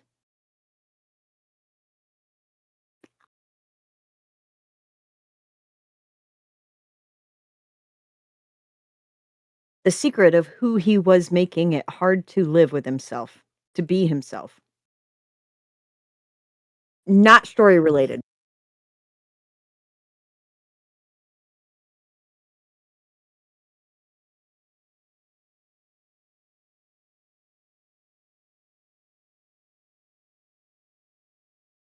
Please hold while Izzy gets nourishment in her body. Yeah, she is very much an aggressive chewer. Sorry, my dinner came late and now Kesh can't take over because of technical difficulties over there. So, yeah. And I'm not putting Julie through the hell of these characters' names. Not. Mm-mm. I never get Wayun's name right. I have to hear it and then I can say it, but looking at it, I every fucking time I fuck up Wayun's name. At this point, I have to have it memorized. It is fully memorized. I see that weird ass spelling and I'm like, that's Wayun. That's Wayun. That's Wayun. Right. Okay. Y'all will see this eventually when it's published, but you know. Okay. Nephew, what are you doing here? This area has been cordoned off for a reason. The metered, velvety voice of his aunt, the proxy regent Ileandra, broke through the tumult, breaking him down. You cordoned it off to all but the ruling family, which I am a part of. He reopened his eyes to respond to her. But what if you had not? But what? But what if you had been seen? Your role as Zokera's sentinel could be compromised if anyone were to find out who you are. She walked to him, almost looming over him, her presence an oppressive specter hanging in the air of the ruined chamber. I was not followed. He clenched his fists as he rose to his feet, turning his face down to look her in the eyes. Then he continued, I know this building well enough to avoid prying eyes. Are you so sure? She reached to the cord around his neck, tugging harshly on the key hanging from it and breaking the strap. I'm doing this for your own good, Bayard. I have every right to that key. His temper flared as she pulled it behind herself, her long coppery hair catching the broken necklace. Bayard stopped short of touching her, remembering the power she wielded over him and his life. I am the matriarch for our family and this chiefdom. Your sulking about in here is not good for you or Zokera. She needs her sentinel to be present for her once she's returned, not bemoaning the loss of something that was never meant to be. Her words were calm, but the truth stung. Return my key. Father would never allow this, he growled, attempting to control the rage building inside of himself. Your father, my brother, is dead. He is beyond the veils and unable to make any decisions on anything here in the world. You need to accept that fact. You are no longer Prince Bayard. You are now... Ileandra froze mid-sentence when a sound came from the corridor outside. Her eyes grew large as she placed her finger over her lips. No one can find out who you are. You need to make haste and leave, she whispered as she headed to the door, the key still clutched in her hand. I will distract whoever is out there. You need to leave from this place. If not for your own good, do it for your sister, she finished as she disappeared through the barely open door. Ileandra was beholden to convention and tradition. He knew she would do all things within her power to protect his identity, a fact he tried to bend when he could. Once his sister was home, he would have more power as her protector, even if he had to do it from the shadows. He walked to where Zokera's shoe sat, picking it up and examining it. He rolled it around in his hands, noting the satin wasn't black. It had originally been white, and the years of sitting in a room with soot, grime, and dust had turned the color a darkened gray. Standing, he placed it in the pouch on his belt. Bayard closed his eyes, giving one more thought to the loss of his family and his boyhood. He slipped out a secondary door that led to a servant's corridor and to one of the many hidden doors that had been built into the masonry over the centuries. With one final look towards the home where he had grown, he slipped into the hidden passage. Dun dun dun.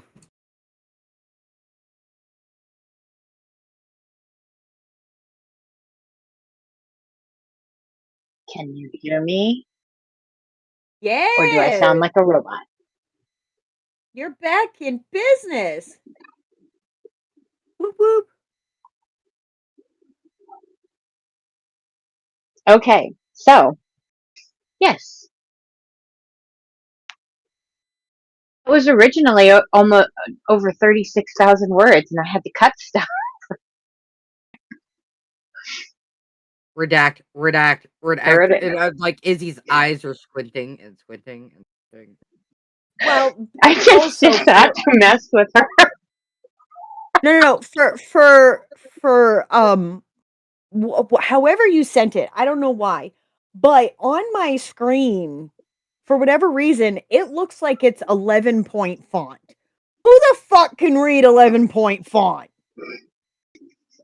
That's Okay, not what but I if put it in, though. No, I know. Whatever way it's coming through. Now, if I were to zoom into the page, then I would be scrolling back and forth to make sure that I could actually read the whole freaking sentence. So I don't know what the hell happened. It's fine. It's fine. It's fine. to fix it Um, next time. Make sure that it's a larger.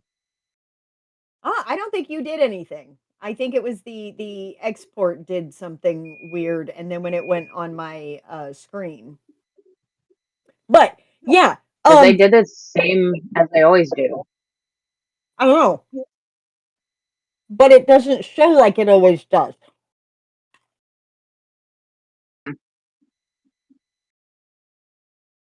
It doesn't. There's been like a Yeah, bunch of updates, so maybe it's something yeah, with entirely those. possible.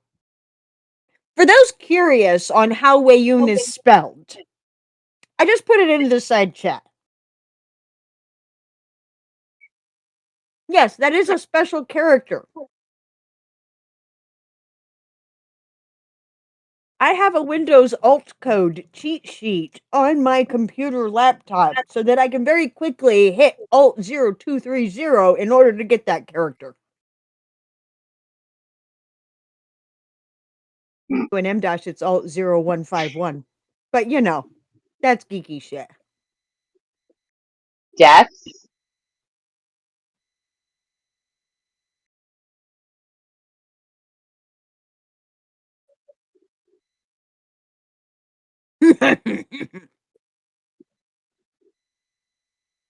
Yeah, I'm trying to figure that one out. Izzy narrating a deep emotional traumatic scene. Chat. So, smut. Y'all. Y'all be feral.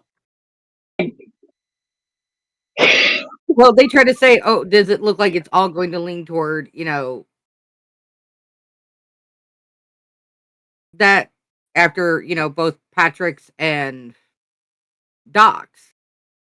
And I'm like, "No." I said, "We're 2 stories in, people, not enough to make a pattern." And then all of a sudden, here we go. Hmm.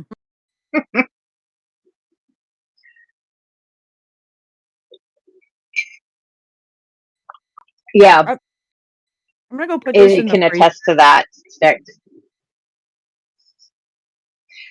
I Sticks. I have a very bad habit of writing run-on sentences and not realizing I'm writing run-on sentences.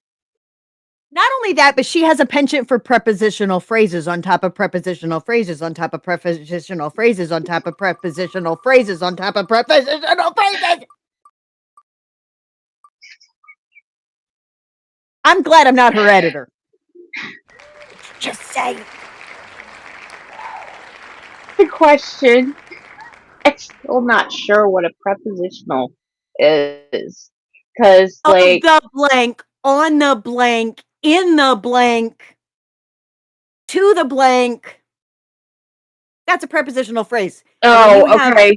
on the on the family crest, in the family line of the protectorate, those 3 prepositional phrases stacked on top of each other, which can make it very difficult for a person to know when to breathe.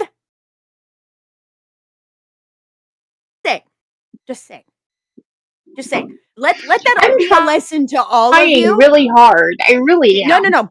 No, you're fine. I know you are. I know you are. And I also happen to know that you also grew up surrounded by people speaking German and English all at the same time. Grammar is not your strong suit to begin with, plus you had conflicting whatever. But you're also my bestie of nearly 3 decades, so I know that you can take it. But guess what? We are all guilty of this. Of all the stories that I have been reading out since I started reading them for Julie, we're all fucking guilty of prepositional phrases on top of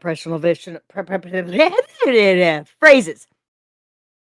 So keep that in mind when you're reading things out loud, when you go back to edit, right? When you go back to edit, when you're getting those stories out on the page, get them out onto the page. It's when you go back to edit and start, making sure that it says what you want it to say.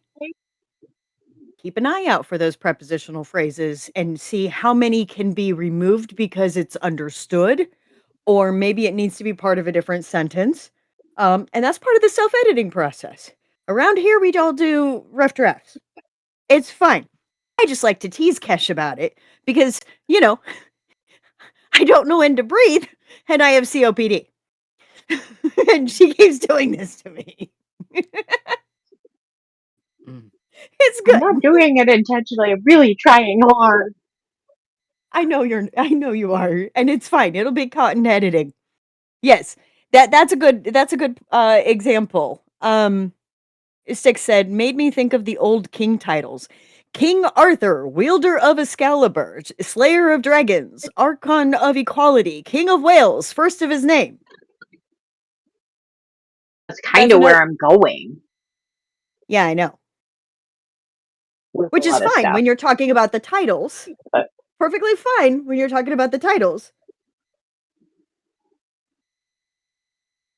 I gotta make sure that pickles. it's the rest of We've already discussed the only good pickle is a flesh colored one, so I'm getting them off my sandwich. I'll take them. Let me I stick still it got to to come the. get those stickers, anyways.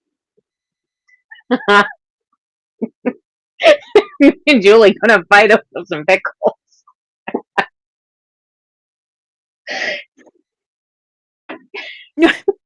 Bitzer, here's the thing. Both my sons like pickles. I don't know what's wrong with them. They did not get that from me. So I don't even bother asking any kind of fast food place to say no pickles because they never remember to not put pickles.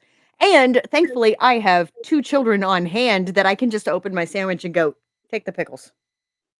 See, that's what Robbie does when he comes in. He won't tell anybody no pickles, and they immediately open all the sandwiches, and then I take all the pickles and then spread them out between my sandwiches.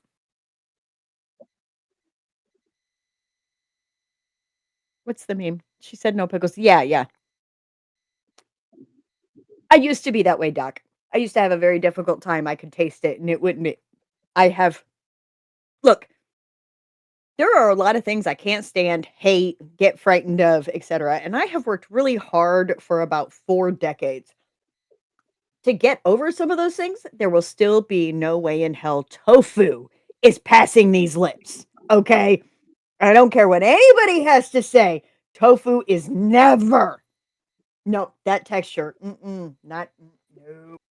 Next up, Wilhelm. Wilhelm. Mm, Wilhelm. My spider. Spider got his coat.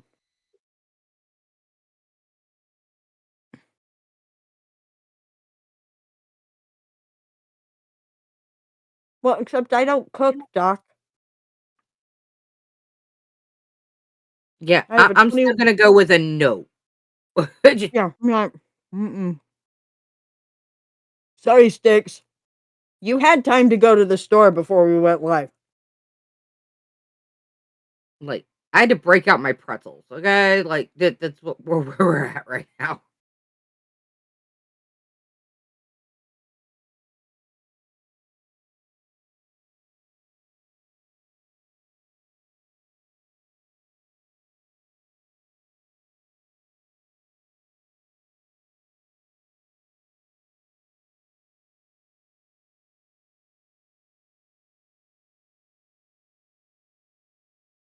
No, but about y'all, but fast food burgers are not like great warmed up.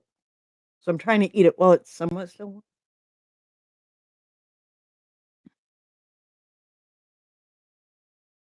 Oh God. Oh God.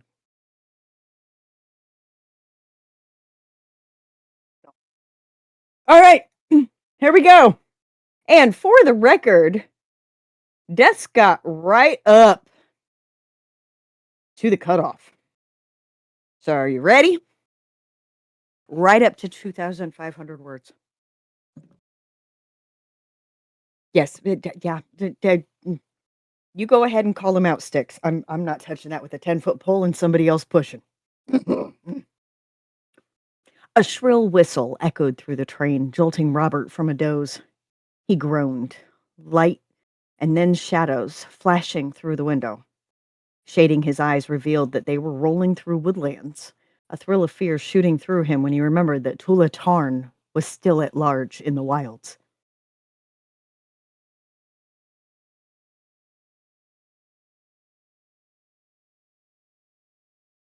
Robert rubbed his tired eyes as he looked across the table at Sarah. How long was I out?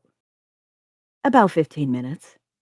God damn it, Robert muttered, wondering if he should be grateful for having gotten that much or cursing himself for nodding off when they were being hunted. He glanced at his hand, seeing that a smattering of scales had appeared on his skin where condensation had run from his icy cup. Damn it all. He wiped off the water, rising from his chair as he asked, How far from Santa Rosa are we? If it's only been a quarter of an hour and we were going about 60 miles an hour. For fuck's sake! I can't do math in my head, Robert exclaimed. An awkward quiet filled the dining car, a dozen or so passengers staring at him like he was a swamp monster. Which isn't far from the truth. Robert sighed, taking his seat again as he muttered, Sorry, Sarah. Well, you ought to be. We're all under a lot of pressure, and blowing up won't help anything. She reached across the table and cupped her hand on his. And it'll be 10 minutes before we reach Cloverdale. Thanks. Robert tapped his fingers on the table, feeling a tremor. I need a smoke. Lucky for you, there's a machine down the hall. Sarah tapped a dime on the table. And I found a little something to help you out. Oh, thank God. Robert reached for the coin. Sarah pulled it back, smirking. Don't smoke them all. I'm not that in need. She nodded, letting Robert take the coin and make his way through the lounge car to the cigarette machine. With a clank and a clunk, he summoned a pack from the device, his hand shaking embarrassingly as he drew it out. Just time out!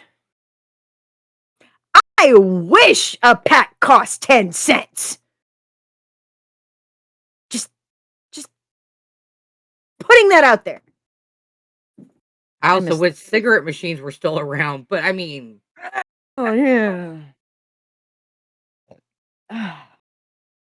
He muttered under his breath, opening the pack and taking out a smoke before patting around for one of his new lighters. A click echoed next to his head, a flame moving to the cigarette tip.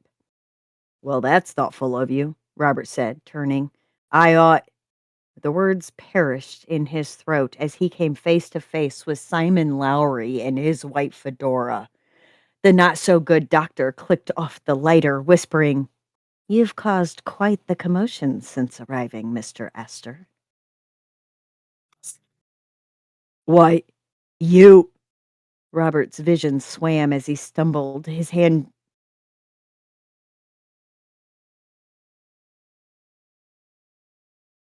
Oh,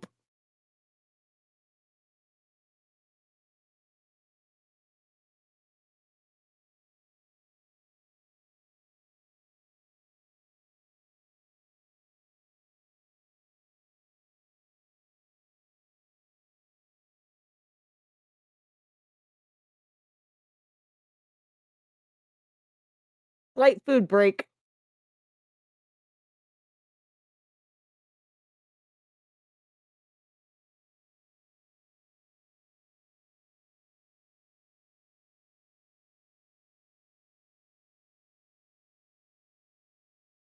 Oh, I know. I'm trying to stuff it in my mouth as best I can.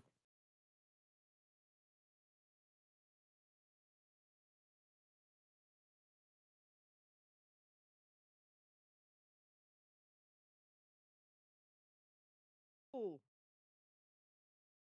looking froggy.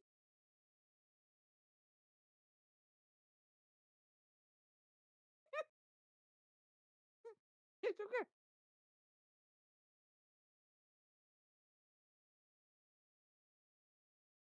Muted. Button. Muted button. Okay.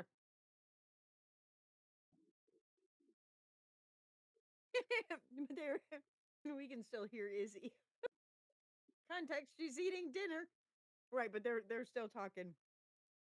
Um, sorry, I Because I was purposely. upstairs when that happened, so I don't know what happened. It just all of a sudden I was hearing you talk, and then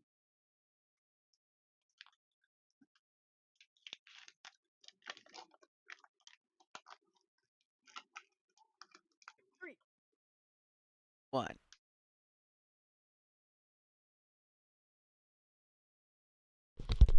Hi, everybody. Sorry about the minor intermission. Um, Izzy is finishing up her burger now. So if you will just talk amongst yourselves in the comments as you usually do, we'll get back on our way in just a moment. Um, I think we all got scared to hell, and the stream decided to go the same way.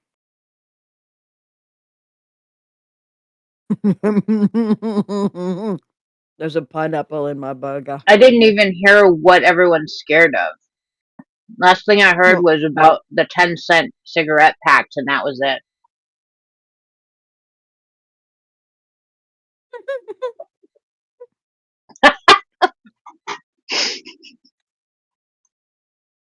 so while Sticks very quickly and very expertly threw up the be right back screen because Kesh's feed got lost.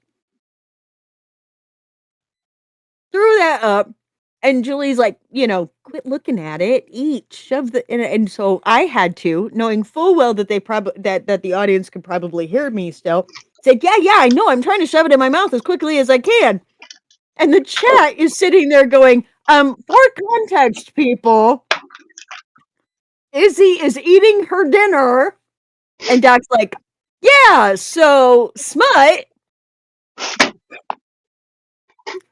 I love our group.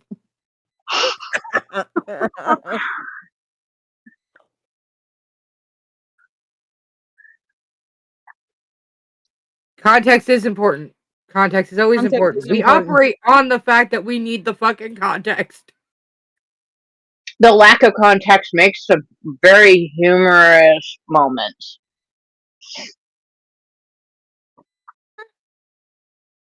Absolutely. And sometimes we purposely go out of context. And yes, I talk with my mouth full.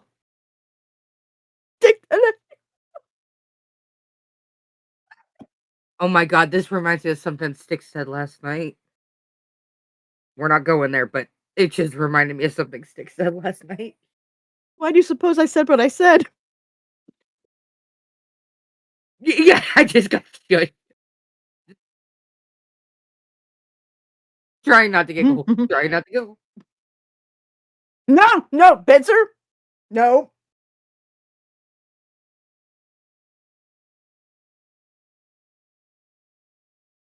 Leave Mr. Green Jeans out of this because cream jeans always makes me think of green jeans, and it's not fair that 30 years later he still looks as fucking hot. Anyway. Let's scroll back up. We're good. Okay. A click echoed next to his head, a flame moving to the cigarette tip. Well, that's thoughtful of you, Robert said, turning. I ought. The words perished in his throat as he came face to face with Simon Lowry in his white fedora. The not so good doctor clicked off the lighter, whispering, You've caused quite the commotion since arriving, Mr. Astor. Why, you. Robert's vision swam as he stumbled, his hand shaking too badly to draw his pistol. I'm so sorry, Lowry sighed, holding up a syringe in his other hand. But I gave you a little sedative. I do hope you understand. Fuh. Fuh. The world swam like water, clouded Robert's vision as he slumped over. Lowry clapped his hand on Robert's shoulder, though it felt and sounded like he was 1,000 miles away. I would advise you to not flee from danger on board transport that goes two directions on rails, but I doubt you'll be able to make use of it.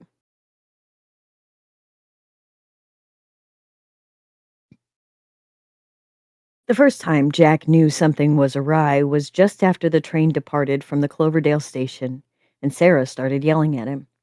He was coming down the hall from the restroom, having been delayed by a lovely, chatty woman in a sun hat, when Sarah stormed up to him with burning eyes. Where were you? She shouted. Get a hold of yourself, Jack said, grabbing her shoulders. Don't touch me! She knocked his hands away. You are supposed to keep an eye on Robert, not wander off down the hall. I told you I was going to the bathroom and to take a turn keeping an eye on him. I didn't think it would be a hard task given that you're flipping fins with him. Fuck off, Jack. You didn't tell me anything. I did so. If you weren't paying attention, that's your own fault. You wandered off without me and tried to woo someone, now didn't you? Like you're one to talk, Jack muttered, averting his gaze. Are you sure he's not still on the train somewhere? He went for cigarettes 20 minutes ago and vanished. Face it, they hauled him off the train for daggone knows where. Well, fine, but that still leaves us on this train till Windsor at the soonest. Not necessarily, Sarah said. No, you can't be serious. We're not jumping off a moving train, Jack said. I forbid it. You're not father. You'll never be father. And even he couldn't stop me. Now, am I going alone or are you coming to help me? Jack made a noise like air escaping from a tire, but gave voice to no further words. He let Sarah seize his hand and drag him down the corridor. Soon they were at the back of the train, the tracks rolling swiftly beneath them. Sarah took hold of them, a mad glint in her eyes telling Jack that she really would jump off. He seized her hand, pulling her back as he said, You're not going to throw your life away for a man you just met. This is more than that, and you know it, Sarah retorted. There's a conspiracy to end the world or something akin to that. We have to stop them. Killing yourself won't do that. There's a bridge coming up. We'll jump off into the water as the train passes over. It'll be simple, like we did while crossing the country as kids. Sarah swallowed. After Mom was committed, we did it then. We can do it again. Sarah, Jack took a deep breath. We can't jump off now. This is our chance to rescue Dad. What the fuck are you talking about? Sarah spat. Sarah, our father is alive. I know because I saw him in Santa Rosa. Sarah blinked, her mouth falling open. Then she snapped at shit, growling in anger. And you're laying this on me now. Why? Every time I tried to tell you, something stopped me. I thought it was just bad timing, but now I'm not so sure. That's fucking bullshit. We had plenty of quiet moments the last couple of days. You could have told me then. She tried wrenching her hand back. Jack held firm, a distinctive noise echoing through the train as it rolled onto the bridge. I mean it. I meant to tell you when we got into town, but no, fuck off. We're going after Robert, and that is final. If you... And then Sarah flung herself at Jack. On reflex, he tried to reel her in, only to pull her harder against himself, the two staggering and then tumbling over the side and into the rushing river below. The highway rolled by Robert in a blur through the window, his vision coming and going as he feebly pulled against his restraints. It wasn't until noon, the inside of the car falling into shadow as they passed into a forest, that he realized he was bound in the back seat of his own Model T. Lowry was at the wheel, the man looking nonchalant as he steered with one hand while holding his white hat with the other. You're not going to get away with this, Robert muttered, instantly regretting his word choice. Oh, are you finally awake back there? Lowry asked, glancing briefly over the seat and flashing him a smile. I thought a man like you wouldn't react so strongly to so small a dose. Go fuck yourself. Brave words for a man at my mercy. If you wanted me dead, you'd have killed me and been done with it, Robert muttered. Touché. You are a quarter-rate detective. Knock that off. Oh, but it's true. After all this poking and prodding around others, you never bothered to look into yourself? Lowry asked, shooting him another glance. A shadow passed over the car, casting Lowry in stark relief. Robert swallowed. What's there to investigate? I ran away from home, enlisted in the army, and got back from France alive to start my not-so-illustrious career. I've learned a few things since then, but... Don't sell yourself short there, Mr. Astor. You're a man of intrigue. Lowry tapped his hat against the seat, looking at Robert in the mirror. Like that name. Robert Astor. Like John Jacob's son, eh? He didn't have any kids named Robert, and then he died on the Titanic. Nothing to do with me. I'm just a vet who got into the occult. Are you sure? Lowry asked. Oh, I have your war records. You did serve on the front lines. Just that name of yours pops into existence there with the War Department. Nothing on you before then. Plenty of home births and bad note taking. But we both know that's not the case here now, don't we? Well, put up or shut up, Robert retorted. Lay out the whole story as you know it. I'd rather get an expert opinion, Lowry replied, his eyes flicking out the window. The car slowed, pulling into a cutoff beside the road. A face loomed into view, Robert's stomach turning, for there was the tired, lined visage of Jeremiah. Lowry stopped the car and stepped outside, opening the door beside Robert. Did they get to you too, old man? Robert moaned. I never take a side in these matters, Jeremiah said matter-of-factly. Oh, hell no! Oh, hell no!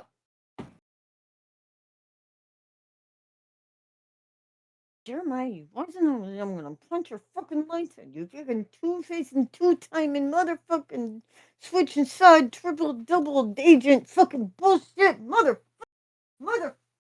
piece of shit. Never trust a man named Jeremiah. Just never. Did Never you mind the mean to fact not that I mute had her. that? Yes, I did mean to not mute that. I wanted it clear as fucking day. Let's never mind the fact that in 4th grade I had a crush on a boy named Jeremiah. Just don't trust J names. Shit. I never take a side in these matters, Jeremiah said matter-of-factly. He shot Lowry a cold glare. We are understood on that point, are we not? Mea culpa. Lowry held his arms wide, hands up. Sorry about the attempted shanghaiing. I was in a tricky spot, you understand. Jeremiah shot him a cold glare, then leaned down and began checking Robert. First, he prodded the spots where the amulets and detritus had been removed, then dripped water on Robert's forehead. A sigh escaped his lips as he rounded on Lowry. This was a waste of my considerable talents. You might have poured a glass of water on him to confirm what he is. I didn't get where I am by skimping, Lowry chuckled. Regardless, he is a deep one, and his father is the one you suspect. John Jacob Astor? Robert asked, incredulous. Jeremiah blanched, then took out a pocket watch to check the time. When he clicked to open the clasp, something fell out and landed right inside Robert's shirt. After examining the dial, Jeremiah put it away and stepped out, saying, I would estimate that you have no more than 50 hours left. That's what I thought, Lowry said, his mouth forming into a thin line. Then he slammed Robert's door shut and turned, marched back to the driver's seat. He waved his hat back at Jeremiah. You take care now, you hear? I will do much better when no one is trying to kill me, Jeremiah said, stalking off down the road. Once he was gone, Lowry muttered something, all of the false joviality fading as tense lines creased his face and his eyes smoldered. The engine rumbled into life, and Robert was hurled back against the seat as they sped up the road. For a time, Robert was still, trying to breathe normally, even as the car sped ever faster down the winding road, throwing him to and fro. And all the while, he felt that little something Jeremiah had dropped, rolling against his skin, waiting unseen. It wasn't the first time Sarah had been followed, but as she looked at the flitting specters at the edges of her vision, it was the first time she wasn't sure if they were real. She drove through the fields in her stolen Studebaker, seeing faces in every field, police at every intersection, a waiting sniper in every barn. You're getting paranoid, Sarah, Jack said when she told him of her worries. Then he held up a hand. Wait, no, sorry, it's not paranoid when they are out to get us. Damn it, I am paranoid, Sarah croaked, leaning back in her seat. Where the hell did they take Robert? Did you expect to find him just like... Well, never mind. Jack shook his head, looking out the window. Maybe we should drive to the train station. You think we made a big mistake jumping off, don't you? I don't know anymore. But if there are folks waiting to ambush us at the station, well, maybe we can ambush them right back by coming in the other way. That makes sense, doesn't it? I think so, Sarah replied, whipping her head around to follow a silhouette to the left. It was only a scarecrow, her shoulders drooping. Or maybe we show the room to Jeremiah. Fuck that Jeremiah bullshit, motherfucking turncoat tubes timing motherfucker. It's a long way to bodega and to evening, Jack muttered, and we've no idea what winery he might be visiting.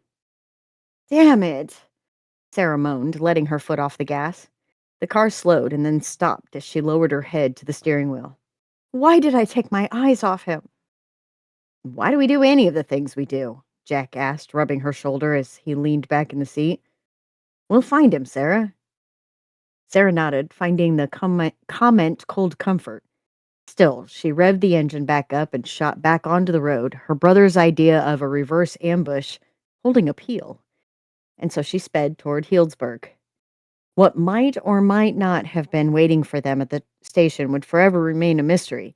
For when she came to the next intersection, she saw, to her shock, that the oncoming car was driven by old Jeremiah with Ignacio in the passenger seat. Sarah drove right out into the intersection to block them and hurled the door open. Brakes squealed while her brother swore behind her, Jeremiah's car swerving to a stop only inches from where Sarah stood. The old man ripped the door open, shouting, "Are you out of your mind? You might have killed us all." "Sorry, but this is an emergency," Sarah said. "We need to see you." "As it happens, I was speeding to intercept you at the Healdsburg station," Jeremiah replied, opening the door and stepping out. "I understand that Dr. Lowry and his friends arranged for a little welcoming party there."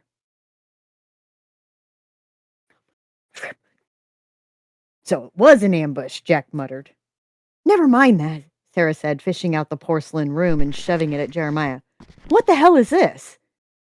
"My word," the old man breathed, fishing out his glasses as he took the model in his shaking hands. He turned it around, swallowing. "Then it's true." "What's true?" Jack asked. "Simon really is trying to awaken the elder things with the Song of Bagran." "I missed that part of the fragments," Sarah said quietly as a dusty wind swept over them.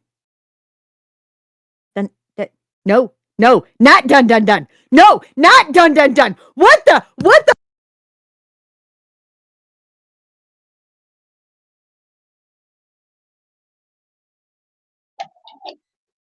So Death's got a cussing up a storm, and now I might commute. And right before we're summoning eldritch horrors. Right. Technically, that's two cussing up a storms and a mic mute. And That's right. I'm waiting on the duct tape. I know the duct tape's coming. Probably. The question is it this week or next week? That This week. Look at that look. Stick spin the wheel. Next week. And a walk away. Yeah, that's right. We did have a walk away. Or did we have two? No, we had the one walk away. Okay. For this one. Not just a double fucking crosser, a triple fucking triple, not even a double agent, a fucking triple agent. Are you fucking kidding me? This is fucking insane. Jeremiah's just kind of trying to hedge his bets, I think.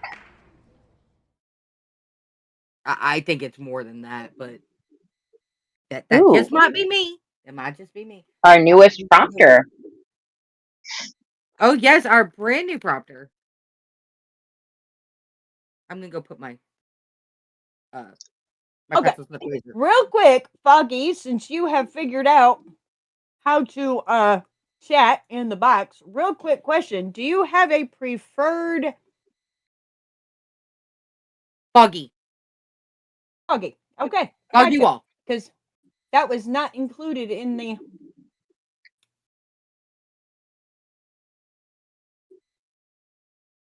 Okay, I had to scroll all the way down. Okay, great. That's why he's listed as Funky Wall. Funky Wall. Listen here, smartass. Well, better to be a smartass than a dumbass.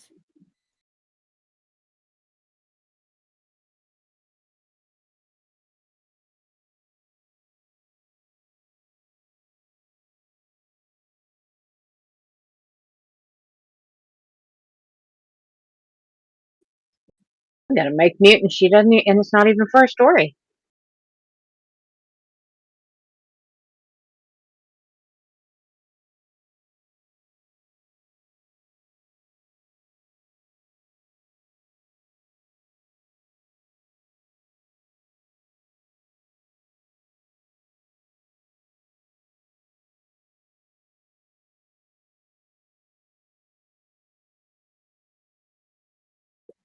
Feel better? Yeah, I did. Because I just said a whole bunch of things that are going to make her uncomfortable, more, more uncomfortable than than than Kesh was with Manicore. Oh no!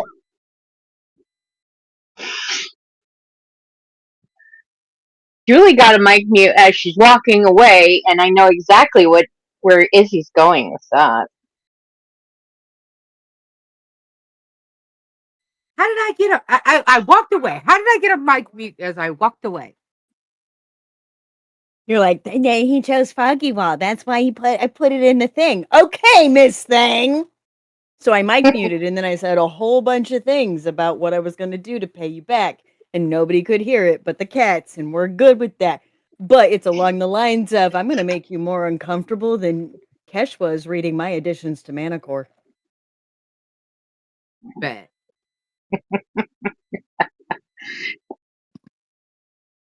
We want to play? Okay. Okay. Welcome, Foggy, to the unhinged craziness that is us live. And obviously, we are more unhinged in voice chat on Discord where we can be a little less censored. And yet, I'm not censoring myself very well tonight at all. At all. So, welcome to the shenanigans. Can't wait to see what you got. Let's go. This is called Leo's Place. It wasn't the first time Leandris had been followed, but it was the first time he was sure he wasn't imagining it. He didn't turn back to check, though. The sound of the shifting brush was answer enough. Though this gaze on them unnerved him, he kept a calm pace in his stride. The climb down wasn't the difficult part. It would be getting back out of this hole once they'd collected the treasure he'd hidden a decade ago. His companions, Amadre Sorncree and Turlan Putasa,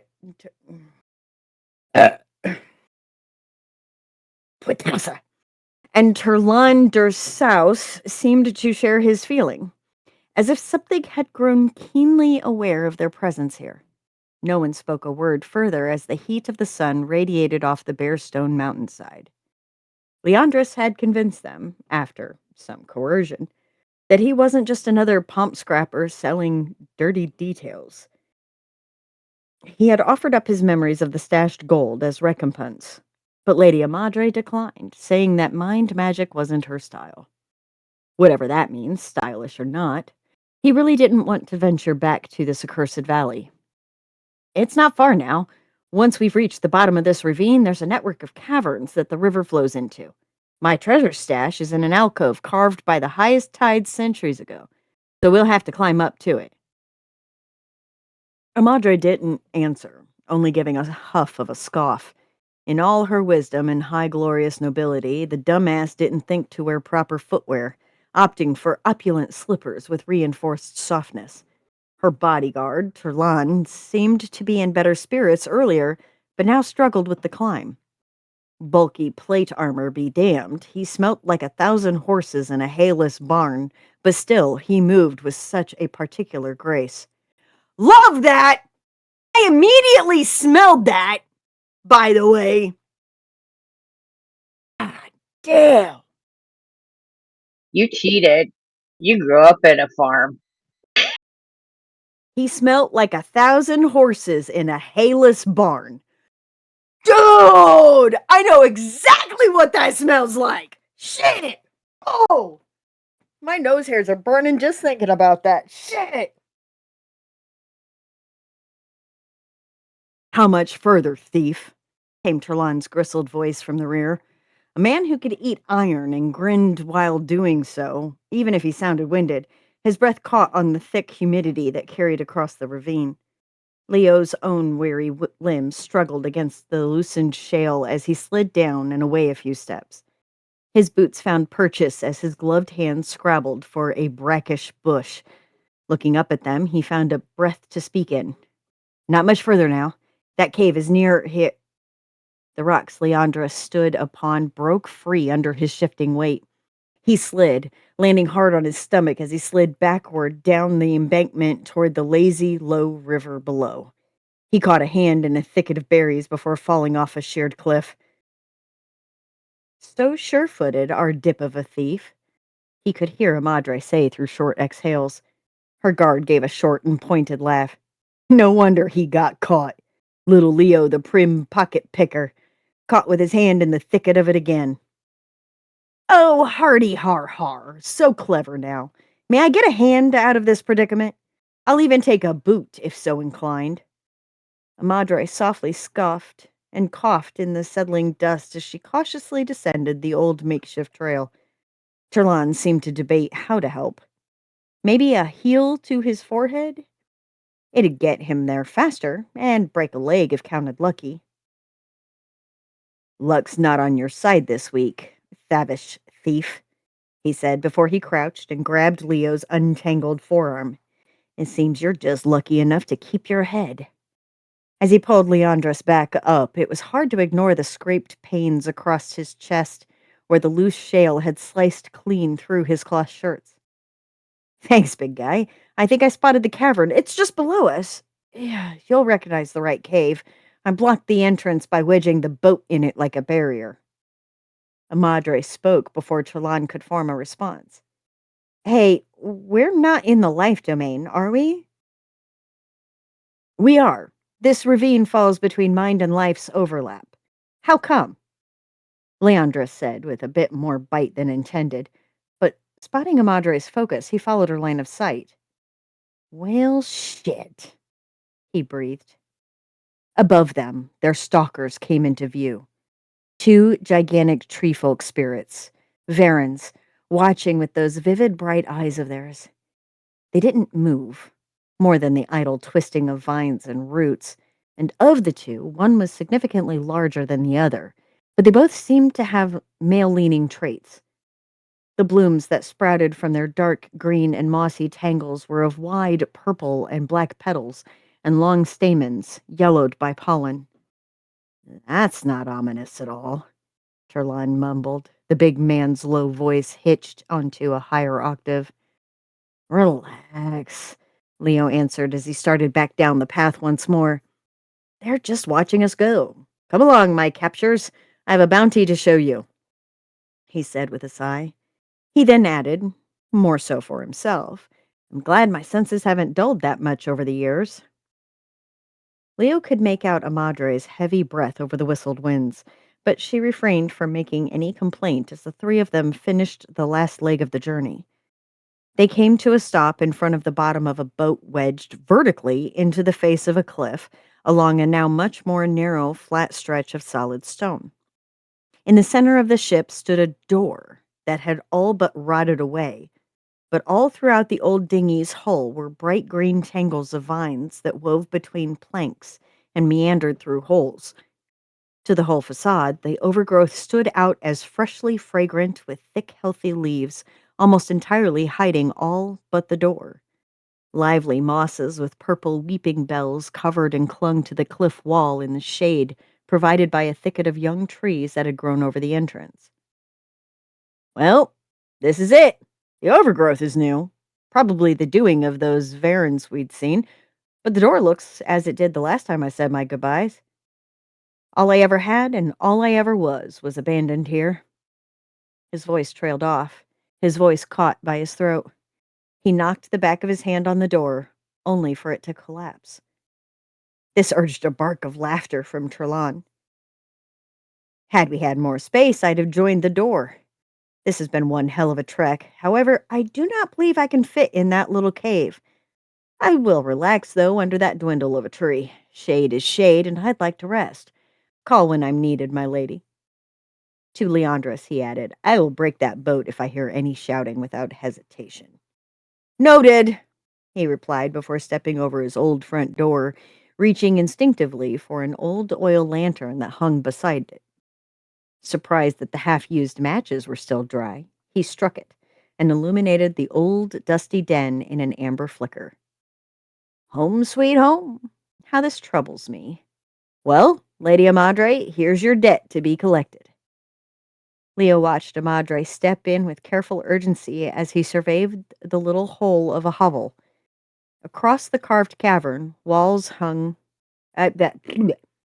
Across the carved cavern walls hung dozens of old cooking supplies and dry ingredients, and at the back, beyond a table with 2 chairs, was a bed that hadn't met a head in almost 2 decades. Between them and the table lay a grave, a headstone, and 8 sacks of golden hull, and an assortment of jewels and jewelry. Amadre seemed stunned by the sight, for her footing stumbled as she approached the central feature, her eyes set on the headstone rather than the bags of glitter that surrounded it.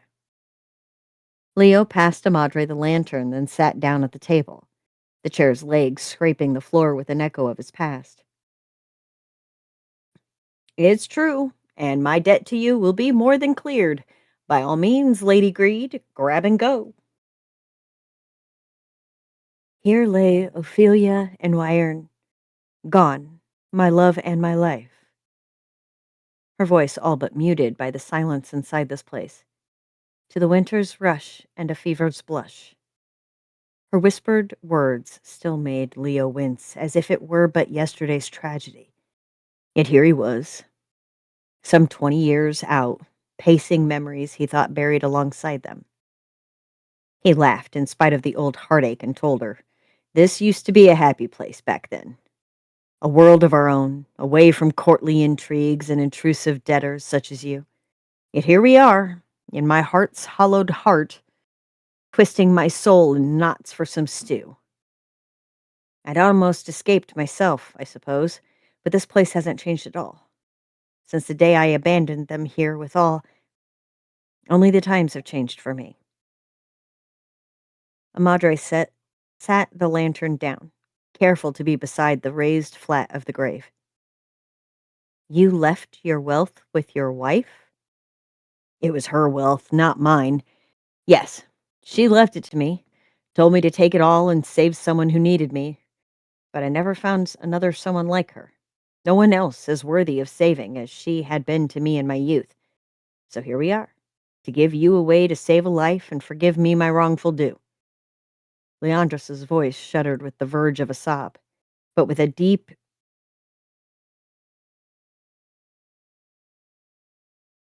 that was weird.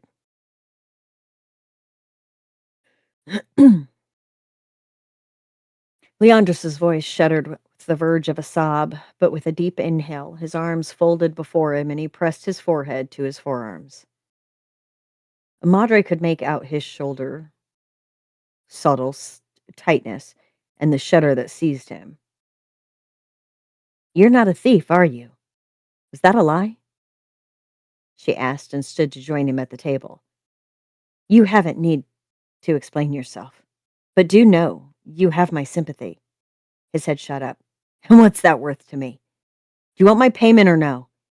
Because you seemed rather ready to take my head for a handled bag, if I'm not mistaken. Don't try to flatter me or yourself. Not here. His voice raised only a little with the accusation. She leaned in and with a measured sigh, the fee on your forthright crime was that of execution or 1,000 hall. This, she said with a waved hand, is more than enough to absolve you of any wrongs done in my hamlet. Good. We're on the same page. To answer you, no, I'm not the thief. I'm the faller who took on the debt of the deaded. See this table? These chairs? Those pots, pans, plates, and silverworks? I crafted every single thing in here myself and haven't touched a kiln since. Leandra stood, took in the stale scent of earth and clay, dust and molds. Every time I tried to tell you, something stopped me. I thought it was just bad timing, but now I'm not so sure. He grumbled, his fist clenching. I told you. I wasn't a thief. And I told you I can't reveal whose debt I cover for that's my honor and this is my penance. She stood and placed a hand upon his shoulder. It tensed under her palm's brazen brush. I will consider this truth of yours.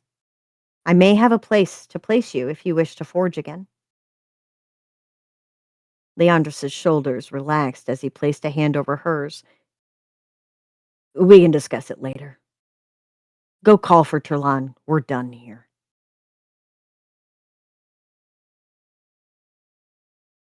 Done, done, done.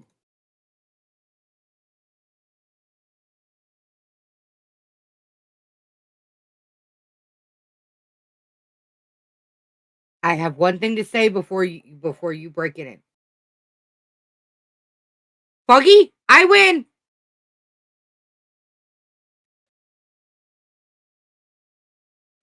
This is really good writing. Yeah. You Okay, now a win. little I win. Let me explain. Last Sunday, when Foggy got brought into the group by our beloved Luna, I gave him a choice to either say 3 nice things about himself because he said his writing was shit. I gave him a choice. 3 nice things about himself or prove me wrong. I win. He didn't prove me wrong.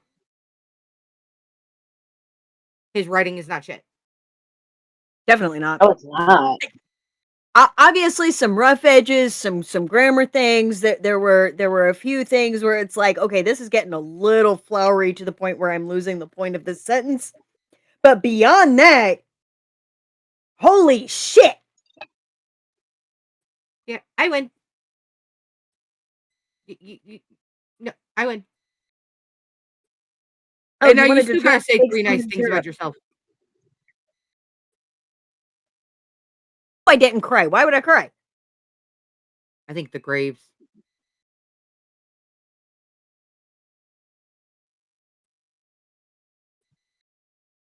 I have a dead man in my cabinet.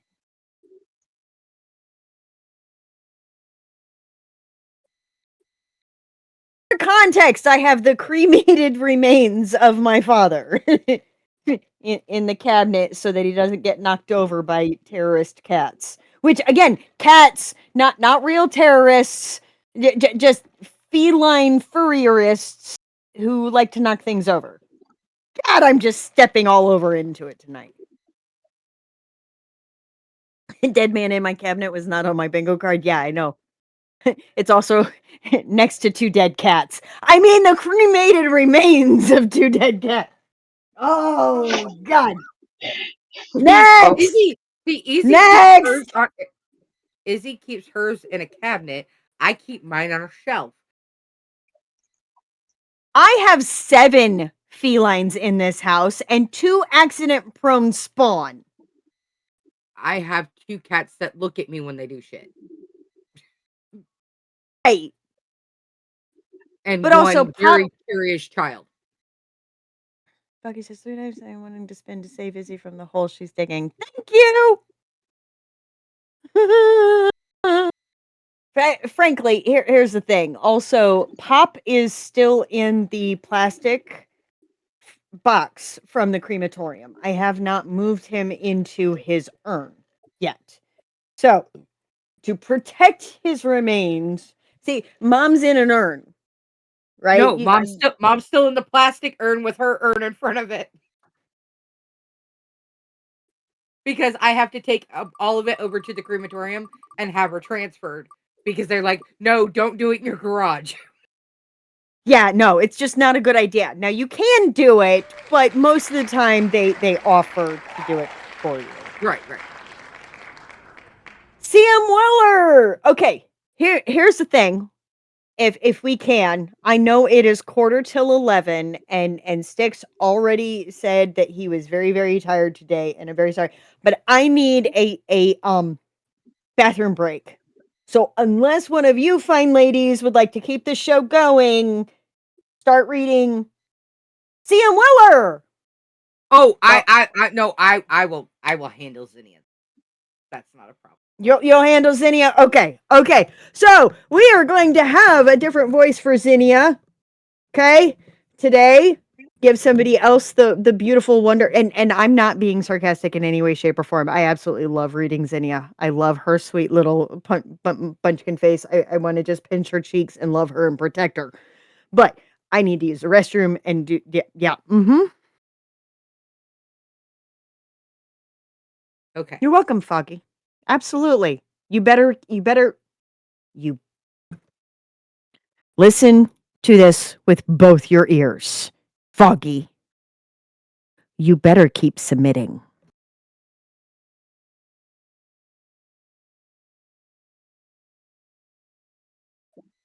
You have been warned.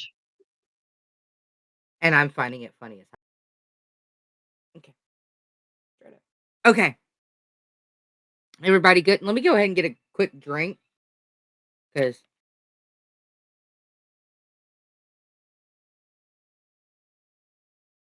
keep the lubrication up.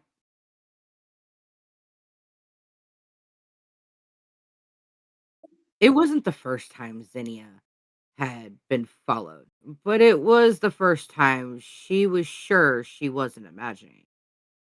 The city's social need for at least a little makeup gave her something incredibly handy to ease or confirm her fears. She kept the compact in a pocket she'd had added herself to the large bag's interior. However, she thought someone was after her. Now, she could stop, or whenever she thought someone was after her, now she could stop where she was to powder her nose using a little mirror in the carved wood case gave her an excellent view over either of her shoulders. The familiar face, the familiar face, realizing what she was doing was one from her lecture hall. Zinnia got to watch him duck over and pretend to be buying sausages in a bun from a street vendor. Zinnia decided to rescue him from potential food poisoning. She plotted she plotted her Rambler over and sing-songed. Hello, Mr. Grant. Out looking for something special? The vendor, one Zinnia would normally give a lecture to about hygiene, attempted a bright smile. In reality, it was both dim and spet- separatoned. I can, or can I interest you in or can I interest you any of can I interest any of you fine folks in a genuine pork sausage 100% pig at these prices? I'm practically cutting my own throat. It's pork, it better be all fucking pig. Yuck, Yarrow said and made a rude noise. Manners, little miss, said the vendor. Zinnia chirped. I'm sorry, sir. She's not on true solids yet. Then she grasped Mr. Grant's elbow so she could steer both him and her Rambler away to the more covert corner of the thoroughfare. Miss Belvin, I can explain, gambled Mr. Garrett. I was just making sure you were safe. I'm sure that's the job of this city watch, Zinnia crooned. Zinnia crooned. It is, yes, said the young man. It's just I mean, are you sure you want to be matched up with Mr. Trent? My family's way more affluent and could give you and your daughter, or give your daughter and yourself, a much better home. My connections could mean a better life and grander future. Zinnia frowned, barely remembering to sing.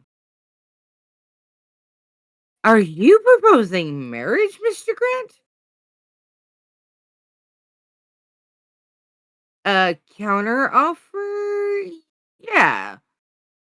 I'm younger, more agile, potentially more fertile. I could give you more than that stuffy old coat who hired you and uprooted your life.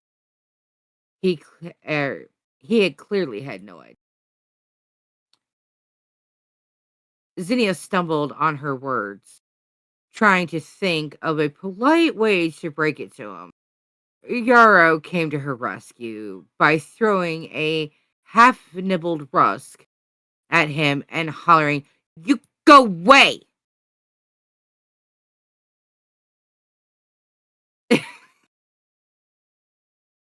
Zinnia didn't find the will to chide her for the ill manners. She did sing song. I shall be quite fine with my own choices, Mr. Grant. You should keep your mind on your studies and find a lady who finds you amenable. But nobody wants a scholar. Maybe nobody wants a scholar like you, Zinnia thought. Perhaps study the tedious regard of social pressures today, she advised in song. You go away, Yara repeated. Fortunately for Mr. Grant, she was out of ammunition. He pulled himself up by his dignity and attempted to threaten. You may yet regret trying or tying yourself to Trent. By the time that happens, it will be far too late to acquire myself for your household. Uh, uh, as if he were a prize she wanted it all. Zinnia made sure he was utterly gone before getting on with her plan, which involved a spare suit for Void. In case of further incident, and some training pants for Yarrow. A quick trip now that she knew her way through the streets to her regular haunts.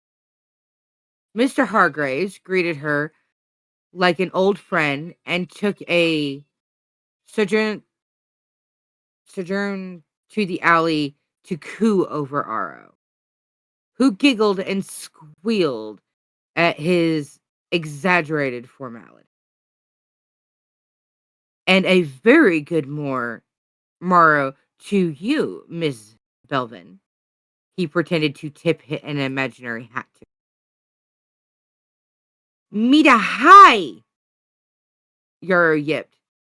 Hiya! Hiya! I have to be inside to help your mother buy. You have you behave now. No racing."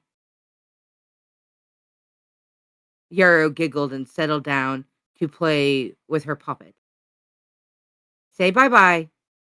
"Bye-bye," Mr. Harborough agreed, tipping his imaginary hat once more before helping Zinnia with another bolt of dark thickening. Thickening. Thickening? Okay. As well as a handful of other temptations. Well, a full bag of other temptations. "I can send a runner up to your apartment with the bolt. No extra charge," he told her. "Save you the trouble of wrestling that and the parameter all the way back home. Lots of hazards, twixt here and there. Came across one on my way here," Zinnia sang. "A young gentleman with an eye on matrimony? Bound to happen, alas. Every gentleman is in want of a wife, especially a scholar. Most of them don't look for love, but a spare mother." He rolled his eyes. "At least it seems like the elusive Mr. Trent is actually sweet on you." Zinnia felt a blush rise to her cheek. "I know I'm fond of him, and he's nice to me," she sang. "But I'm a widow, and I'm supposed to mourn. A year for each decade, a month for each year, and so on down to the minute. As I was told, Mr. Hargraves. How long did you love your late husband?" That arrangement of words rendered her mute. Le- she'd like she liked her Aaron. She was sure of that. She wanted to do all she could to help him be sweet to her again, and never quite got it right. And there was always the feeling of being watched when she went out to do the washing, tend the fields, or went gathering. Today had been the first time or the first day she felt it since her Aaron died. I see I said too much, Mr. Hargraves. You have a good day. Regardless." He journeyed out to bid Yarrow farewell, much to her amusement. Mr. Trent always seemed to be waiting for her to return, trusting her capability, yet anxious to see her again. The only exception was the cookie incident, and he excelled in his ability to listen to a lesson. He listened to all of her advice. He had he took it seriously in a way her Aaron never did. Aaron's memory haunted her still, though it was often a direct counter to the kindness and respect of Mr. Trent. And in her Aaron's merit, he was very sweet to her until they were forced to share. Bleh. He was very sweet to her until they were forced to share a house. Would it go the same way once Mr. Trent made his vows? Would his family let him decay his kindness like that? Her Aaron had picked a parcel of land inconvenient to the rest of Canary Cliff. Mr. Trent seemed determined to remain with the university and the in close reach of his family and friends, not to mention the large population of students that had given her their hearts and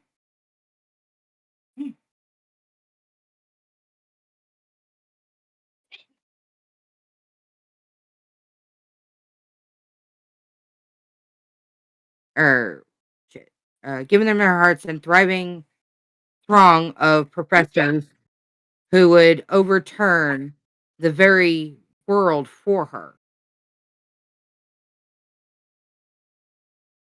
But also, but she also knew that people could be fickle. Izzy, you got it from here.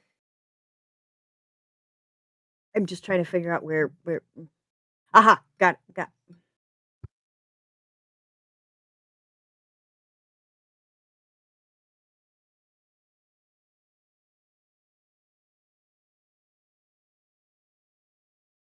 But she also knew that people could be fickle. One whisper, one rumor, and she would be outcast all over again. She could rely on Void. She wasn't so certain about people. Dada! Yarrow stood in her perambulator to wave at the anxiously waiting Mr. Trant. Heyo, Dada!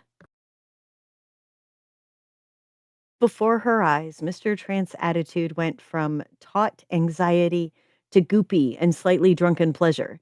He waved to Yarrow and said, Only if Mamma wants it so. May I pick you up? Ah! Yarrow lifted her arms, laughing. Only if Mamma wants it so. Mr. Trant never raised a hand to anyone. He would go out of his way to avoid disturbing a sleeping hound or a napping cat. In fact, the entire Trant household bred gentlemen. Even the brother in the military preferred to avoid violence. His mother was not unnerved by the presence of men. Familiar or strange, she was comfortable around them. And she was increasingly comfortable around Mr. Trant. That decided it. She took a deep breath, gathering her courage. Do you want it, Mr. Trant? More than breath, he said in an instant. More than fresh meat loves salt. More than rain loves a washing line. That is, if you would have me at all. He danced with Yarrow on his hip from foot to foot as if calming her from a fussy episode. I would quite like the circumstance if you chose to share your life with me. He managed to wrangle one hand free to wipe his eyes. Every time I tried to ask you, something stopped me. I thought it may be bad timing on my part, but circumstances, I was so unsure how you'd react. Once more, there was a yawning gulf of difference between her Aaron and Mr. Trant. She vividly remembered her mother dragging her to the mayor's office by the wrist, and a host of angry men holding Aaron in place. His sullen greeting of, I told you to shut your yap, now we gotta get married, did nothing to improve the day, or any day of her life until Mr. Trant blushingly looked to the rafters rather than glimpse her feeding Yarrow. That day had been the first day she'd smiled in years. Xenia took off her hat and stuffed it in her bag so she could take down her widow's knot and rebind her hair into a simple braided bun. I like it just fine, Mr. Trant. She moved to embrace him, perhaps to kiss his dear cheek, but one of the university porters clattered to a halt near her. Professor Balvin, Professor Trant, they said to come fetch you now.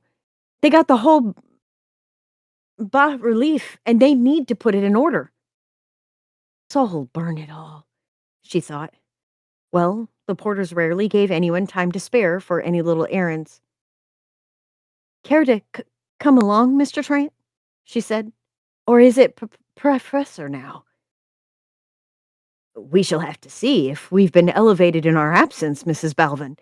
He offered the elbow of his free arm so that she, her shopping, the perambulator, and Yarrow could follow to the antiquities section of the university, where almost all the remaining crates from the excavation were piled neatly in one corner so that immense carved monoliths could stand on special trolleys in the majority of the chamber. Mr. Trant spoke her thoughts. What the deviltry? And then some, Zinnia agreed. I got him, called the porter. Professor Maester emerged from the stone maze on wheels, followed closely by Void. Ah, excellent! Our experts have arrived. They will not listen to my statements, said Void. Professor Maester continued as if Void hadn't spoken. Brilliant timing, all in all. We just got this unpacked and set up for convenience. Convenience, echoed Zinnia before she cleared her throat and sang, What in the wide green world have all of you been up to in here? Further excavations in Cairncliff, madam, given that some of the texts Mr. Trant brought in describe part of a ritual for immortality, it has become a matter of most urgent. Most urgent indeed. There are people willing to pay a fortune to have more time in this world. That is demonstrably a bad idea, said Void. The last one to do so became a tyrant so bad they put a mountain on top of them. Somehow, Void conspired to make its bronze features into a pleading gaze. Life without consequences makes corruption, Professor Maester, Zinnia warned. When law or death don't touch a living soul, it goes rotten. Fiddlesticks and fables, Mrs. Balvin. Of course we will take your warning under advisement. The knowledge is the most important aspect here. Though we have several of your rather brilliant students close to hand, they have had some significant disputes. They've taken it outside. Somewhere beyond the walls of this chamber, a cadre of students was chanting, Fight! Fight! Fight! Fight! And they've evidently devolved into fisticuffs, sighed the professor. I try to teach them the art of civil debate, but such art is often lost to the slow of mind. Sounds like extra time in detention to me, said Mr. Trant. If that was his idea of punishment, he was a vast improvement over the late Aaron Balvin, whose grave lay untented, unvisited, and most likely unkempt. If there was a marker, it was likely so people would avoid him. She'd heard too often that people at the pub only liked him because he bought everyone rounds. Zinnia never told them that that was meant to be their food money. It had been shocking to learn at first that the money he brought home was not the sum total of his earnings from selling what he could at the market, like Aaron had told her. Enough of Aaron. Enough of thinking about him. Enough of using him as a yardstick by which to measure the world. She had a new life now. A new job, new friends, a new way of living, and a new love. But the priority of the moment, a new job to do. She left Yarrow with Mr. Trant and began touring the tablets, reading the old words that existed on the enormous stone walls, and knowing that the story was out of order.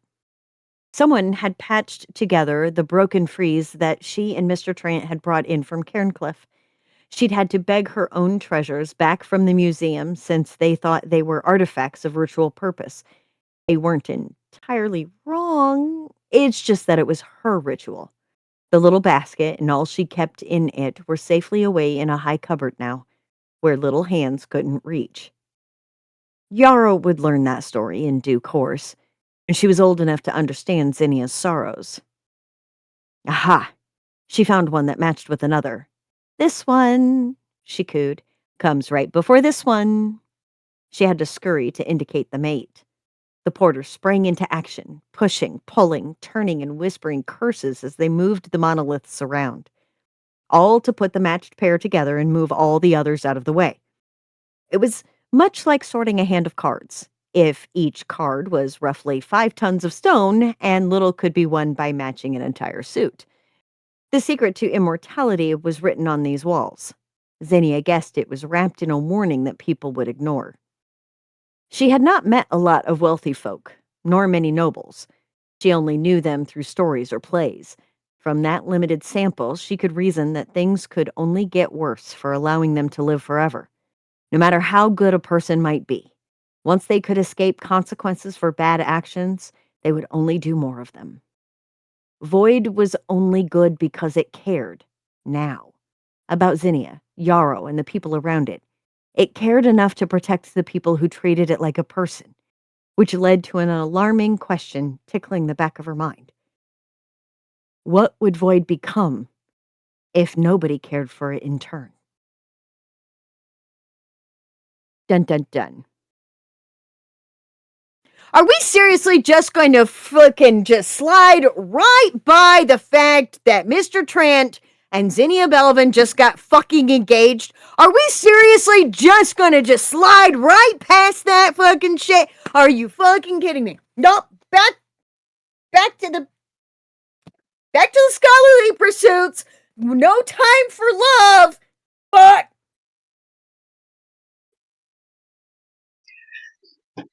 Well, we can't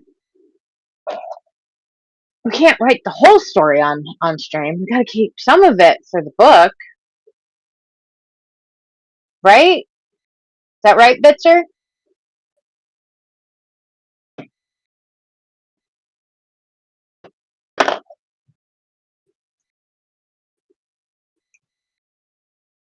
they didn't even get to So seal it with a kiss.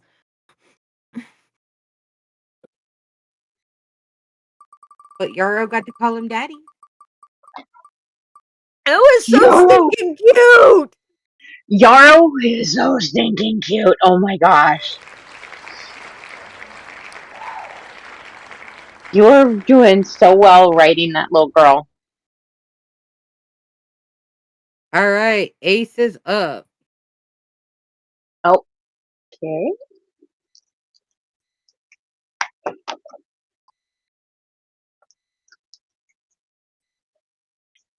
Izzy's doing too much yelling tonight.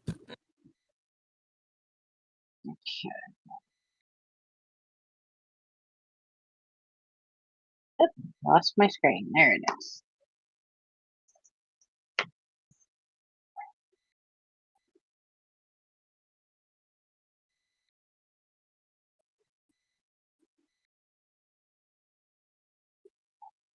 All right. Song pounds both of his fists onto the ground. There's a slight vibration, and Nathan drops from the sky like a stone. Zora emits a sharp whistle, and all the nightmare wolves leap from the school building and surround Nathan. After a second whistle, one of the wolves brings the stack of stolen items back to Zora. A third whistle comes from Zora's lips, and the wolves circle Nathan, pawing at him, preventing him from standing up, watching him. Watch him, Song, while I go get Joanna and Pax. Nathan makes various animal sounds, but the wolves do not let up. Why aren't you obeying me? He cries out. It seems like Zora. It seems they like Zora more than you, I call back. Minutes pass, and Zora and Joanna walk out of the building carrying a limp Pax. They set him next to me. He looks up and says, "Nice wings." "Make a path," calls out Zora, and the wolves move aside to let Joanna through. She makes her way to Nathan and puts her hands onto his back. He groans in pain as his wings disappear. Joanna walks back through the wolves and over to Pax. She places her hands onto his back. With her help, he stands, and his dark brown wings spread again from his back. Pack turns to me. "Chris, when all is back to normal, let's race." Then takes off and flies away. "I returned all the stolen stuff," he yelled to us. "You're welcome." I turned back to the building in time to see Sherry walking out. She's wiping her hands on a bloody cloth. "Sherry!" I yell and rush up to her and put her in a bear hug. "I'm so glad you're safe." Her head rests on my shoulder and she does not let me go for several minutes. "What happened?" I ask when we break apart.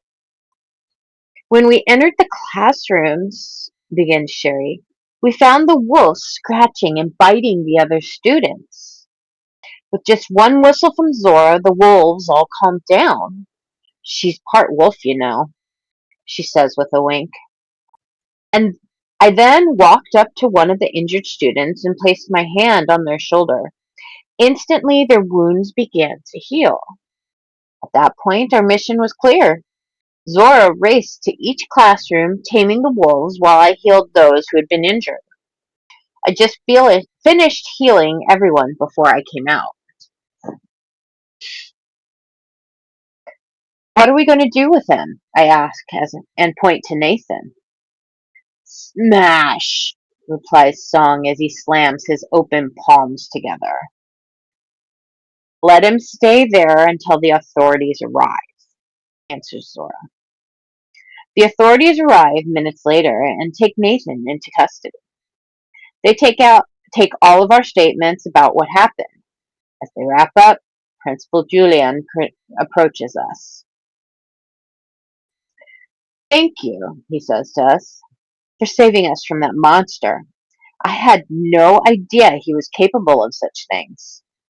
Sherry, your patrol idea was spot on. I was glad you all were out there when Nathan showed his true colors. Now, if you will, excuse me, I need to have a word with the officers. Ooh, excuse me.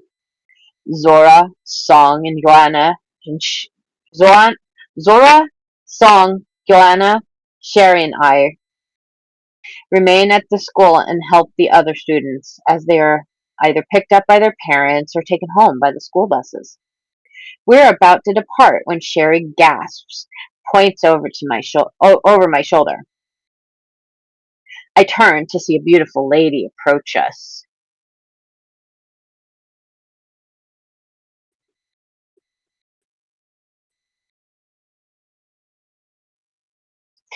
How am I supposed to focus on reading when I got Julie going here like this? You missed the angel halo I put over my head.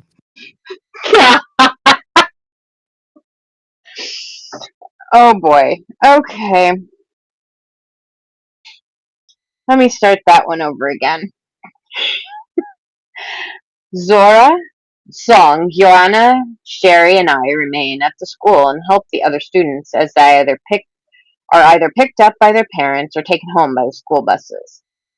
We're about to depart when Sherry gasps and points over my shoulder. I turn to see a beautiful lady approach us. She's covered in a full white dress with elegant silver wings and a silver crown on her head. She carries a silver scepter adorned with large diamonds. I am Zira, mistress of the air, she says when she gets near us. Your bravery and compassion have caught my attention. Chris, you and Sherry may keep your powers that I've given you, but they must be bound to an item. With a wave of her scepter, a simple ring of white gold appears, which she hands to me. This will fit on the middle finger of your right hand. Never forget to only use your power for good.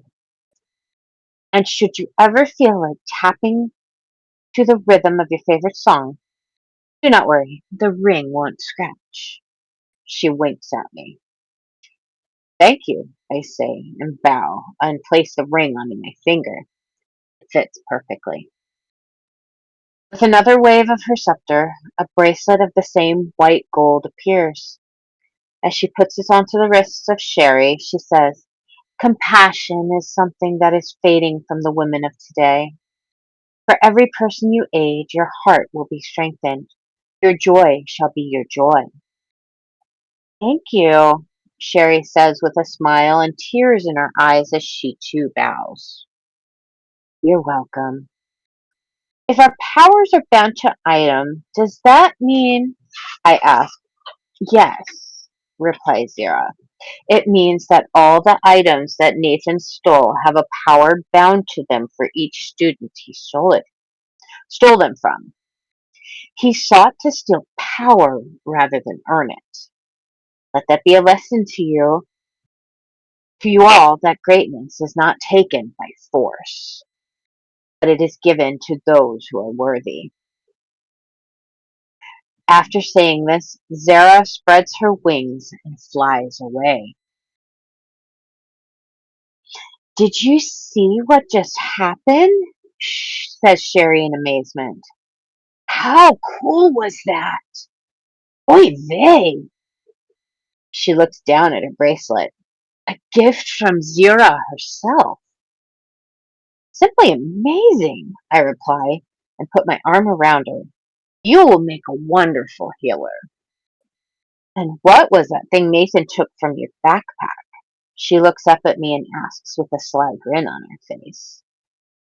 I look down at her and reply, That's something we shall discuss at a later time. She giggles. We say our goodbyes to our friends and head home. Section 12. Sherry. Let's walk home, I say as I look down at the shiny bracelet on my wrist. I was put there by the most powerful woman in the world. Sure, says Chris. We begin the long walk home. Chris talks the entire way, and I just nod and say, uh-huh.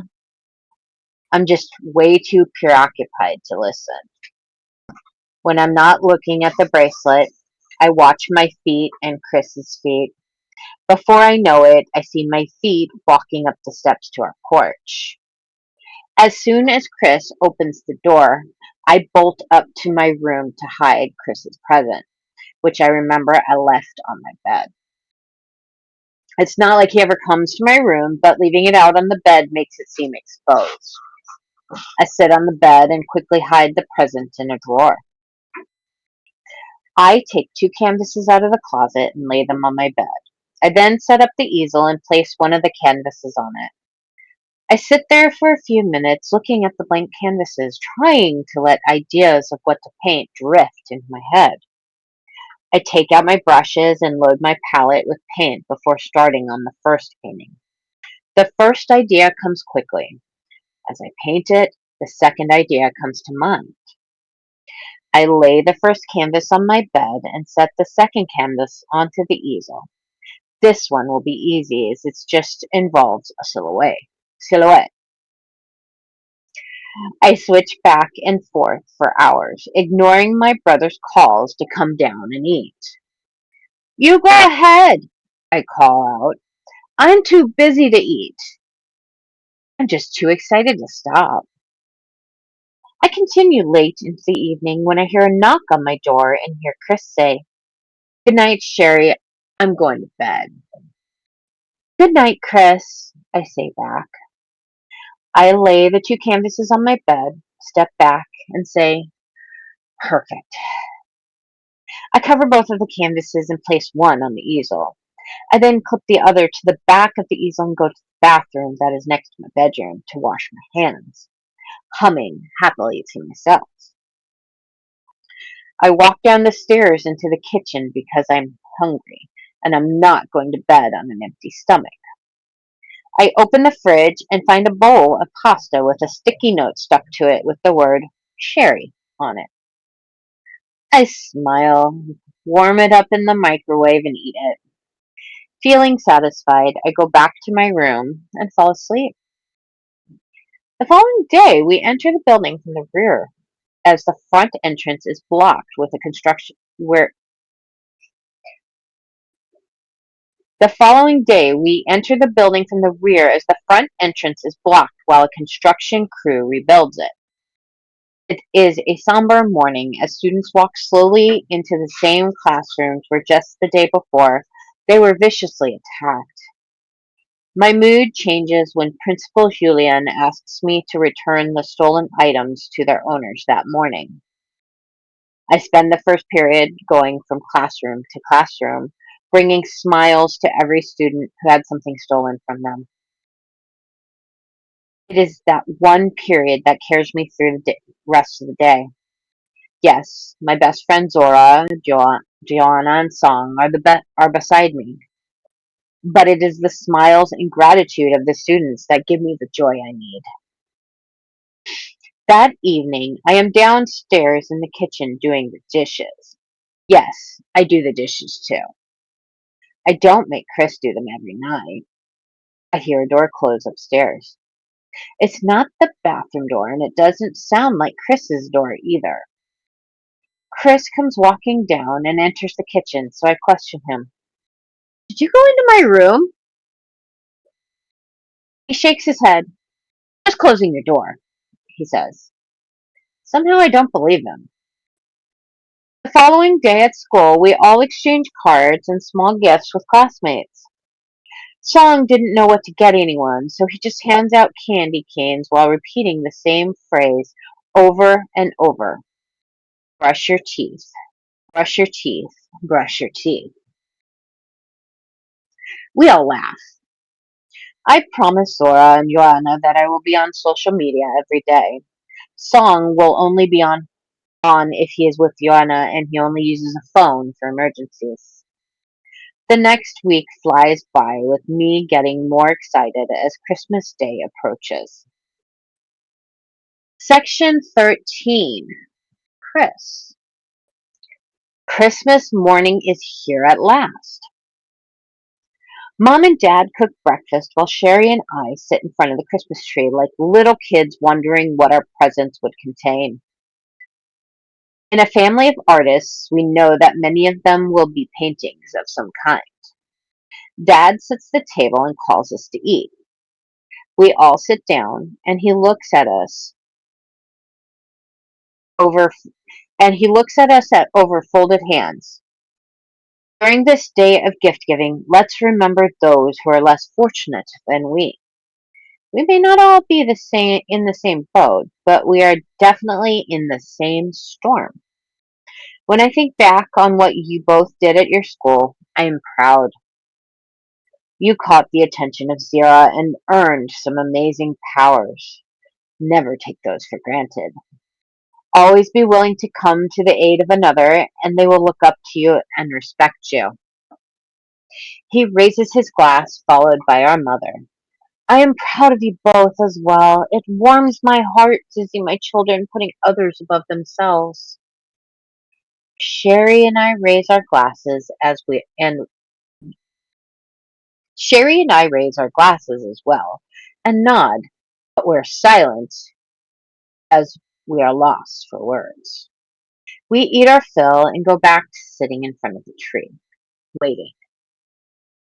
Finally, after Mom and Dad have cleared the table and put all the dishes into the dishwasher, they join us in the living room. Sherry and I pass out the presents, eyeing Dad for the signal to open them. He gives it. My first present I open is a long one. It's from my parents. Since I'm graduating that year, they gave me a very fancy looking suit.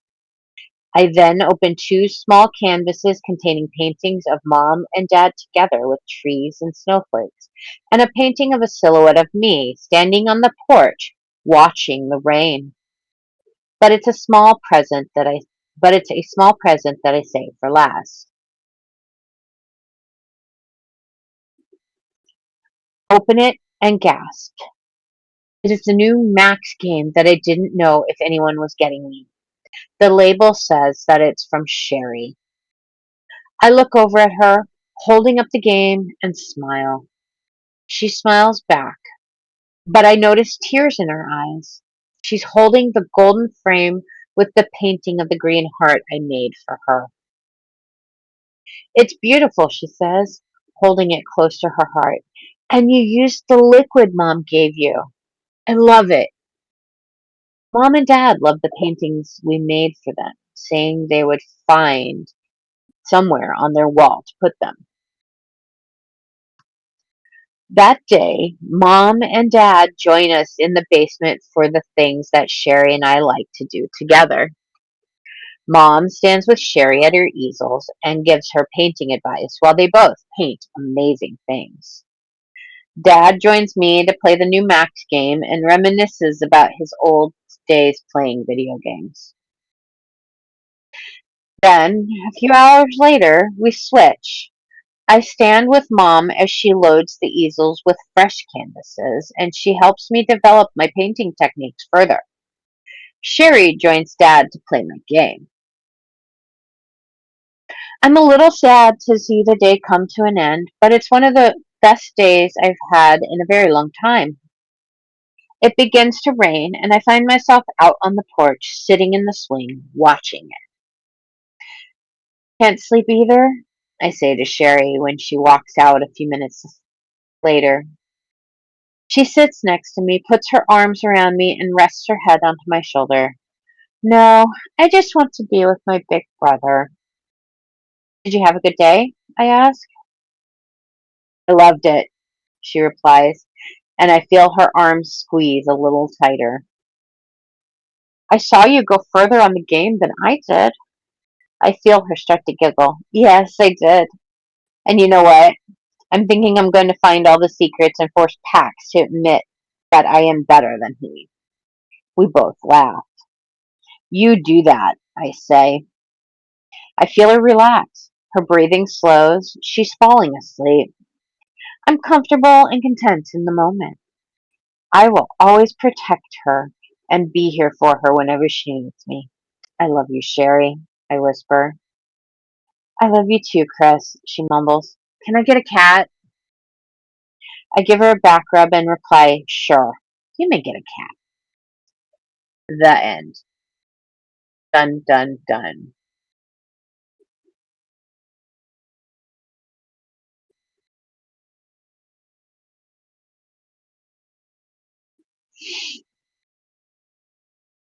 Does Big Brother get to give her permission to get a cat? I don't understand. Yeah, Shouldn't that be a mom and dad thing?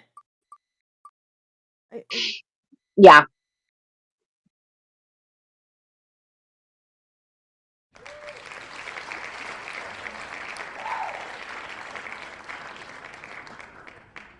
Was that a few weeks ago? That was near the beginning. They had a whole conversation about the Gotcha. puppy. Okay, yes, we have kept Galler up quite a long time waiting for his story with the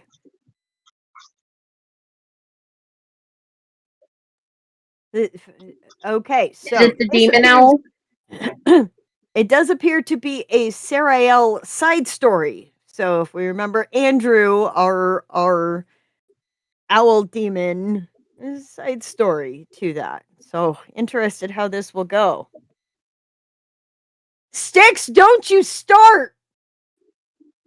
For anyone who was not here last week, thanks to Galler, the egg puns were exceptionally groan worthy.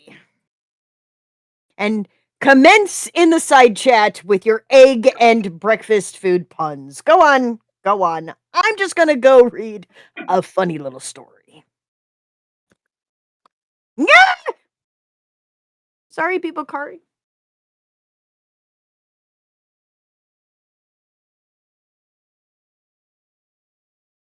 Sorry, people, Kari.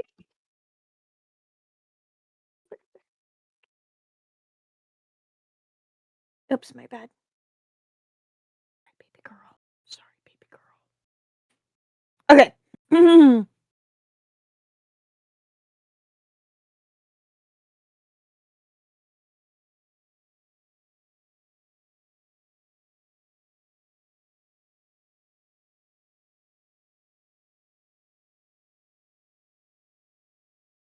Oh yeah, Andy. I'm sorry.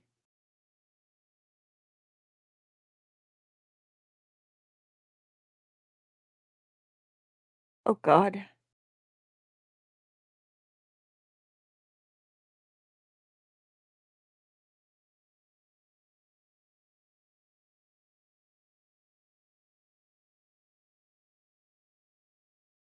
It was a nice afternoon on Earth, specifically in Parakeet Island, Panama.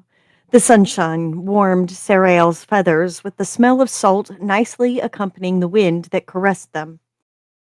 However, they were here for a job, not for tourism. He was called for a matter involving a strange building that crowds were taking photos of. It looked thin, but was long enough to encompass the surrounding buildings and the road. A Nordic elf pizza delivery driver was the first eyewitness to the phenomenon since he was called to the general area of the event. The police had added tape and barricades to the scene, as well as cast magical barriers that kept people out of it who weren't authorized to enter. Sariel neared the building as one of the policemen standing nearby looked at it with awe, discomfort, and nervousness. Anything wrong, officer? The officer, startled, turning to Sarael. The angel laughed at the reaction. Sariel did have a sense of humor, even if said sense of humor required them to tease a human. The policeman sighed. Well, it's not the building itself. Sariel tilted their head, and their multitude of eyes gave the officer an inquisitive look. Then what do you think it is? In this world, magic was the norm. Seeing gods on the beach and goblins tinkering with phones was common. Irregularities, on the other hand, were strange items originating from enough anomalies in a certain area. Anomalies, in short, were people with superpowers. The more anomalies there were, the more of them could appear. They could be anything, ranging depending on the effects of the item on the environment. They could be curious things to annoying in different degrees. They weren't fatally dangerous unless someone had tampered with them. Oh, that's not fucking ominous. Okay. This building, for instance, didn't affect transit, since cars were phasing through it or driving right over it as if gravity didn't apply anymore. The building's design was the usual summer house for tourists, but stretched and thinned out beyond reason. For the angel Sariel, this was just another Thursday. While Sariel's main job was in limbo, they also worked as agents to recover or contain irregularities. Not a boring job by any means, given the shenanigans these things tended to pull. Some of our eggheads received a signal from inside of it. The officer replied, pointing at the house with his thumb.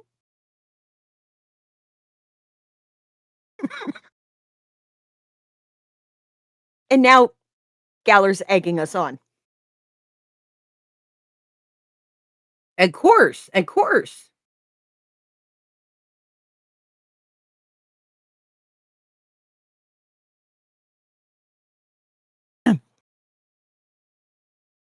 And that means I need to get inside, Sarael concluded.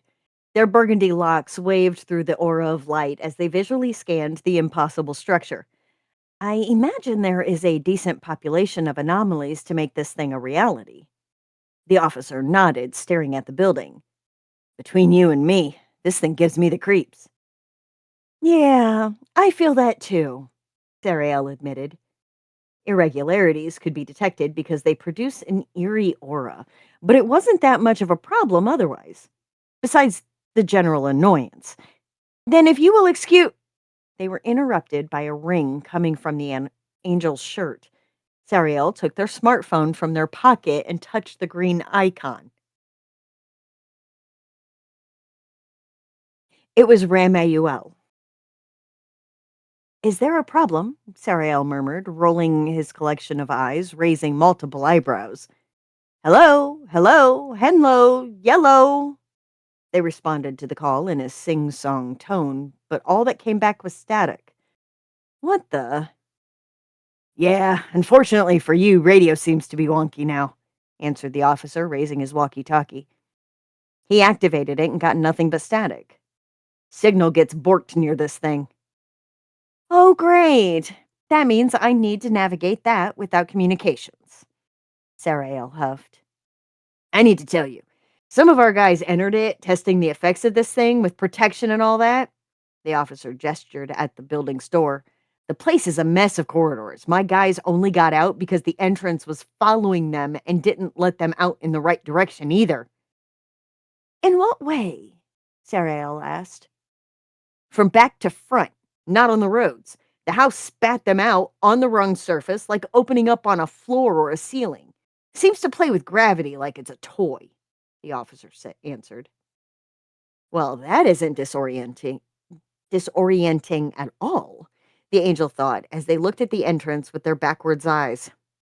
Letting out a sigh that was more akin to a chorus, Sarael entered the building.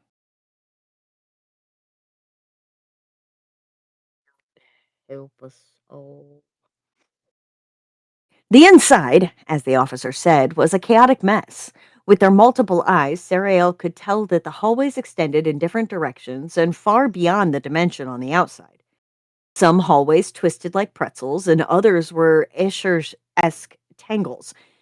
The entrance didn't disappear when he walked forward. It oscillated around his back. Sarael caught a whiff of the odd signal inside the building, which moved along with the hallways as they walked. Anyone else would have found this irritating, not Sarael. He was enjoying the funhouse element of this irregularity. What was annoying was the ringing on his phone, even though there wasn't any signal. So Sarael quickly switched to mute, and the vibration mode was turned off. They didn't need any distractions from reaching the object. Left, right, up, down, diagonal, loop-de-loop, backwards, forwards, odd angles, a kaleidoscope of hallways, and other baffling directions confronted Sarael. They flew, walked, and strolled inside the cornucopia of liminal spaces. It was a very fun and surreal experience, up until they found the irregularity room. Inside, it was a typical living space, save for the piece of cloth hovering in the air. It was leaking out strange waves. Sarael said a prayer, but not in a human language. It was celestial in nature that enveloped their hands in Enochian scripture to seal the object. A handkerchief? Sarael wondered. They examined the piece of cloth, surrounded by Enochian letters that compressed the power of the irregularity. They shrugged their shoulders. Mission accomplished, I guess? As the angel was about to leave, their gut instinct screamed at them that they had forgotten something. As they played with their fingertips, Sarael thought on their steps before retrieving the irregular handkerchief. Oh, they had turned their phone off. Oh, the angel said, looking through the messages that Remuel sent. This checkup was quickly interrupted by another call from Remuel. They touched the app to respond. Hey, why the heck weren't you replying to the calls? I thought you got lost or something. A voice akin to Sarael's yelled, although this voice had a more masculine tone. Oh, sorry, the signal was messed up by the irregularity's effects. You would be surprised at what a handkerchief can do, Sarael joked. You should have told me that instead of dealing with it like that, Ramael admonished, a sigh following shortly after. Hey, sorry, okay? Sarael apologized. That said, I kind of needed to do that. The thing messed up with communications anyway, so it would have made this more difficult. Okay, I will give you a pass since this is the first time you've done something this reckless. But please, don't be so rash next time. Ramael fussed, which made Sarael feel ashamed of the quick decision they made. Okay, Sarael replied as they scratched the nape of their neck. Maybe I should have waited instead of turning off the phone. The angel looked at the handkerchief in his hand, thinking that something so small could provoke such mischief as this. If someone was dumb enough to carelessly tamper with this, a shudder went down their spine, clearly visualizing the collateral damage it could do. Better not to focus on that.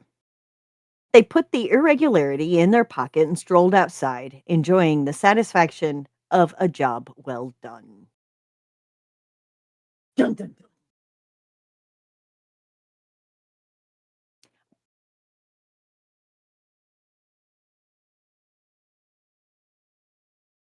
I like the humor, Geller. I very much like the humor. But this one I was a little bit more lost in what was happening.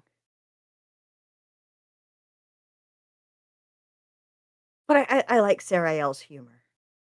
I really I do. I like Sarael's humor. Yeah, I had to uh break down certain things and lovingly bully Geller last night. Um, it was fine. We got it. We got it together.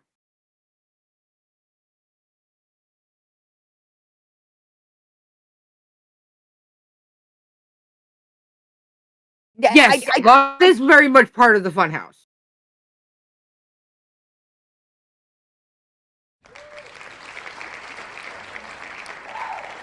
yeah, no, yeah, like I said, Why am I hearing me back?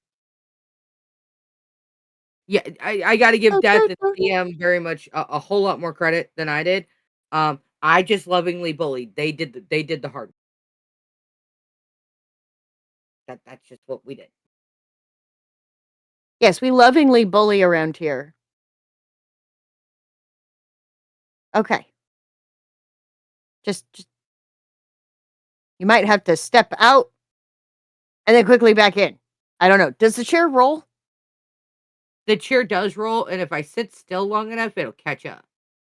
So just Okay. like Go. sometimes if I put my hand up and then bring it back I've done that slowly, too. it'll Yep. it'll catch me. So I'm also trying not to drink an adult Yes. beverage on wine. So it's like Why I do it all the time. Oh, mine's in the yours mine's in in a the glass can. bottle. Oh, gotcha.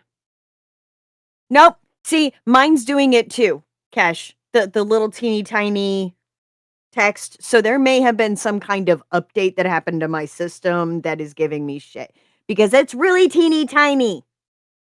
Yeah, like I said, I'll have to play around with it next time I submit. Try and remember. No.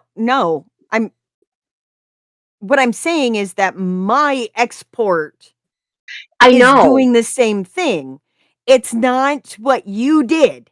It's Oh, I my know. system that's making it look that way. Your system. It's Oh, my okay. system. It's my system, Gotcha. my Chrome, my browser that's Gotcha. being utterly stupid. Fuck it. We're one way. Like okay, there we go. Okay. Last one, and y'all will be happy to know it's one of my shorter ones.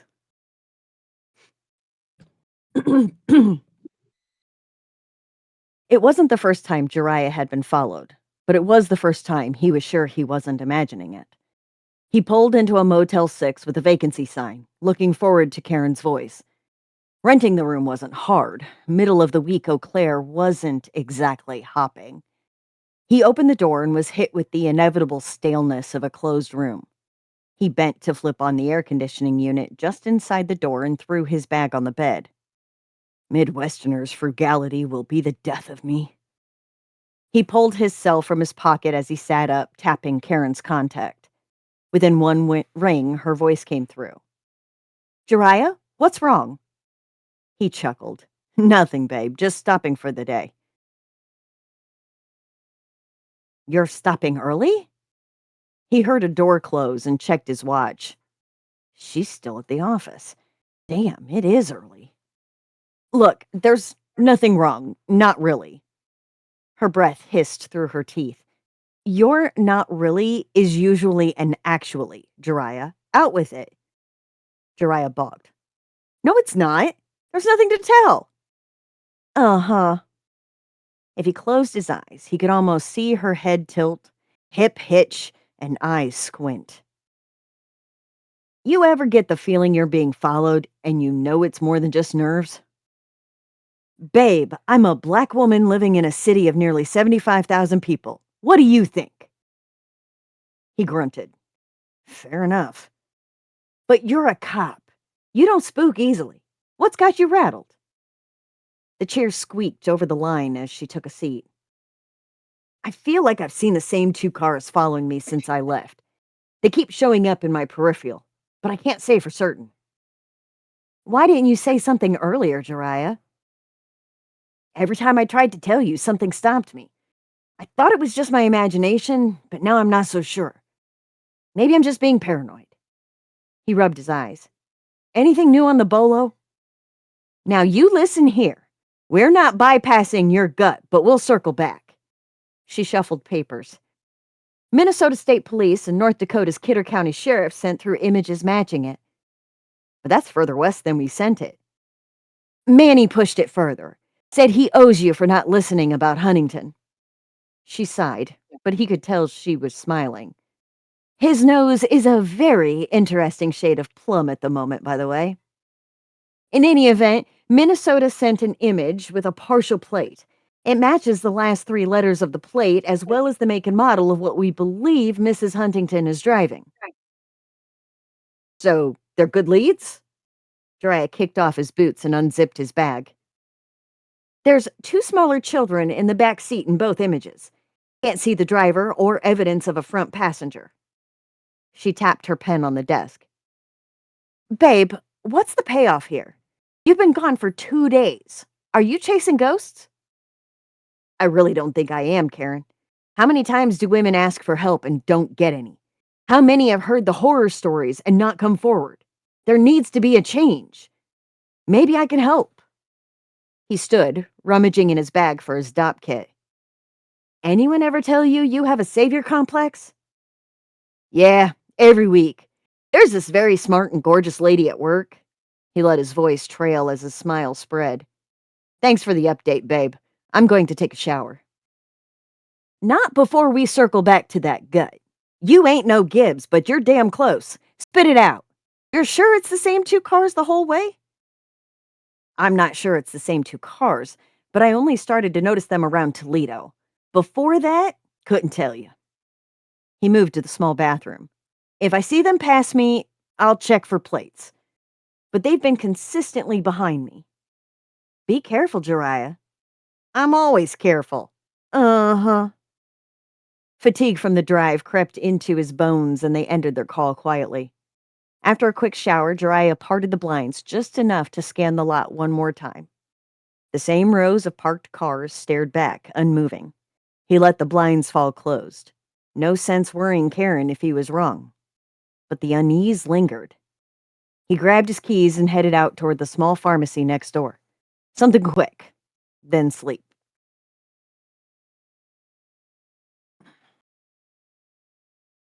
Darnell watched the man's head snap toward the exit Jariah took off US 53 toward Eau Claire. Not casual curiosity or coincidence. Recognition. He eased his grip on the wheel, letting a truck slide between him and the other man's sedan as Jariah's taillights disappeared below. The other driver hesitated only a second before following. Too quick to mean nothing. So, he is following that snot-nosed cop. Darnell waited a beat, then eased back into traffic behind them. He watched Jariah's vehicle make another right under a sign for US 12. They drove on in an unlikely caravan until Jariah turned off toward a Motel 6 sign. The other sedan's brake lights flared, then kept going. The man had gone too far, realized it, and moved on. He'd had to. There were no other lodgings close. He followed for a dozen miles, turning in at a Days Inn. Darnell left 2 empty spaces between their vehicles as he parked. The other man sat for a moment, hands still on the wheel, shoulders tight, definitely not calm or controlled. Darnell watched him cradle his head in his hands. A tale with nerves. That made things easier. Dun dun dun.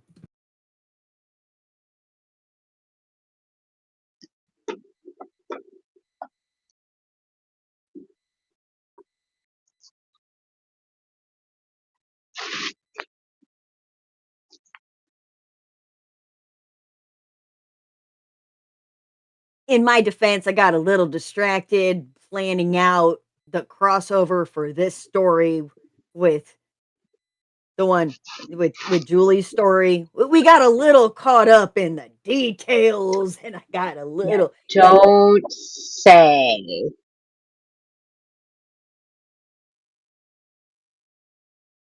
sorry. I've been on an NCIS kick lately, just getting myself all like wrapped up because every single I watch NCIS, the original, and then I watch NCIS Origins, so I'm learning all about the rules, and I swear to God, we better get some fill-ins for some of those missing numbers, God bless America, and then I watch NCIS Sydney. I've been doing that a lot lately, just drum, 3 hours of beautiful NCIS television. Yeah.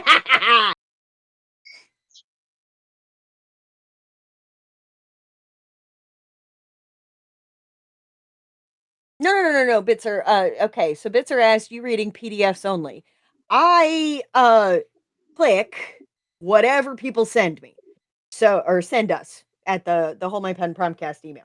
So if you send it as an attached PDF, it pops up. If you send it in the body of your email, I read it from the email. If you send it in a word processing document of some kind, it pulls up and I read it that way. Um, Trying to make this not more difficult than it has to be. And apparently, there was a recent update with Google Chrome. I don't use Edge because I can't find where anything is. It's the same reason I don't use Android devices because I can't find where anything is. So oh yeah. No, it definitely is, and I can definitely zoom in.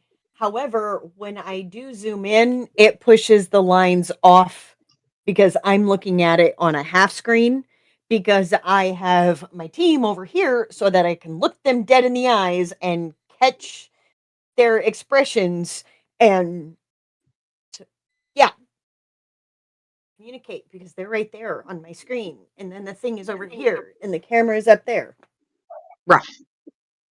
No, I'm not going back to Firefox because I can't find nothing on that either. No, thank you. I'm good. All right, are we ready with the numbers? Because I got the numbers pulled.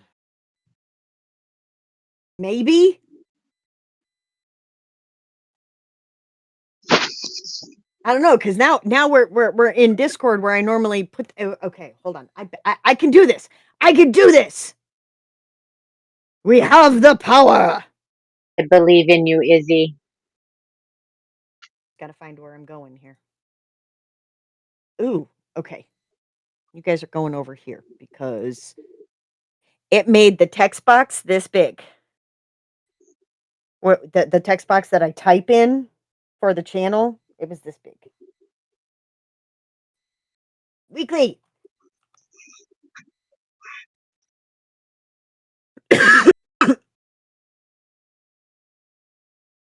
All right.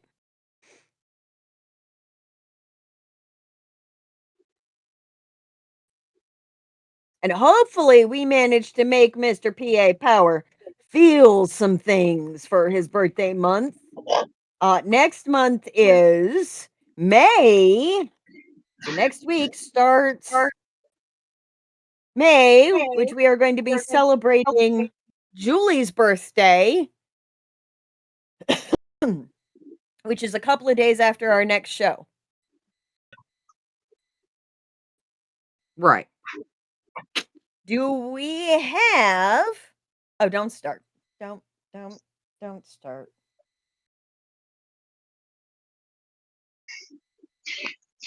May the 4th be with you. Revenge of the 5th. Yep. This is I'll the take May. that. I'll take that over the boy band reference. And that's saying a lot coming from this boy band crazy person. Mm-hmm. May 4th is actually the wedding anniversary of the Halloween bride and her. Well, it's also Zia's birthday. It's also Zia's birthday, Artemis Elf's birthday. And then May the 5th be with you is Julie's. Yeah. Patrick is 4'4". I'm 5'5". We just need a 6'6", and we'll be in business. Because we ain't getting a 3-3. I'm 327. 3 times 3 times 3 equals 27. 3 plus 3 plus 3 equals 9, which is 2 plus 7. Ugh. My math nerdery for my birthday. I'm happy. I have to wait till the Right. end of the year again. Yep. All right. What's our first roll for concept? 145. Nope. We end at 144. Okay, so go with 144. I'm not rolling Okay. this. Now, please realize that we do have the channel, right? Right. called writing prompts. And you all can suggest writing prompts, concepts, starting first lines, dialogue. The majority of them, especially if we can make sense out of them, or they wind up going into the master document. So,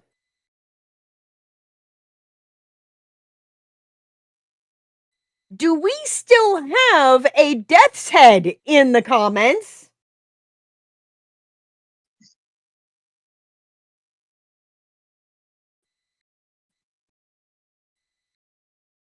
Yes. Yes, we do. The concept is a character suffering a crisis contemplates the divine heavens and fears that they are empty. Submitted by Death's Head 419. Oh God, there goes the egg puns again. Uh,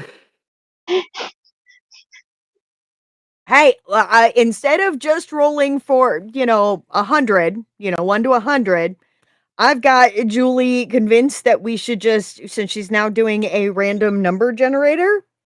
which means I can put it to whatever they go up to. Yeah. Yep.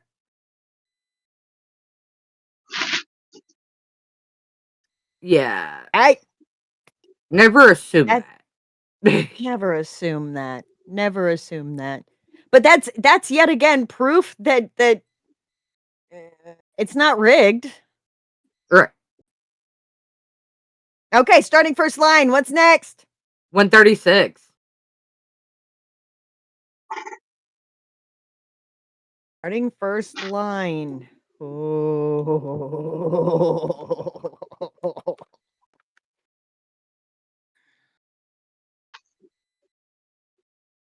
Her reflection blinked a moment after she did.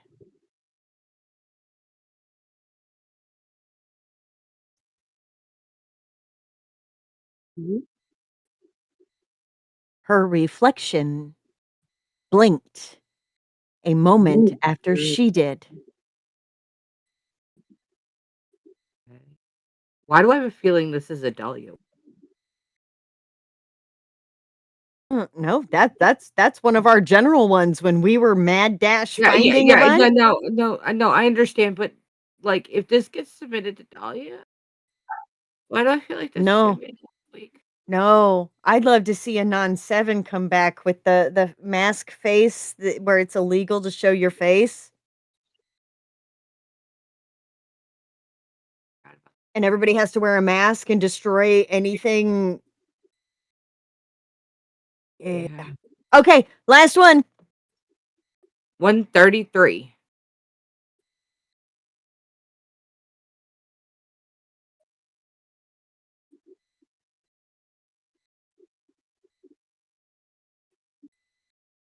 Use this dialogue.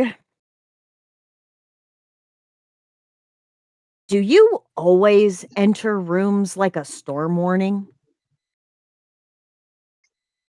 That's the only one I can use. Out of all of them, that is the only one I can use. Let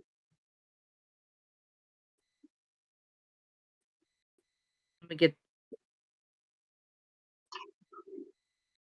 Sticks, were you able to get the poll? Who's got the poll? Yeah. Poll not Okay. yet.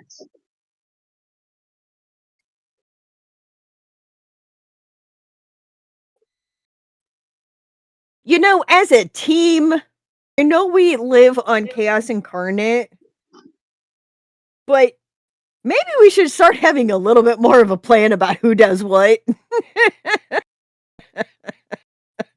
Just say. I'm gonna do opening line. I like that one.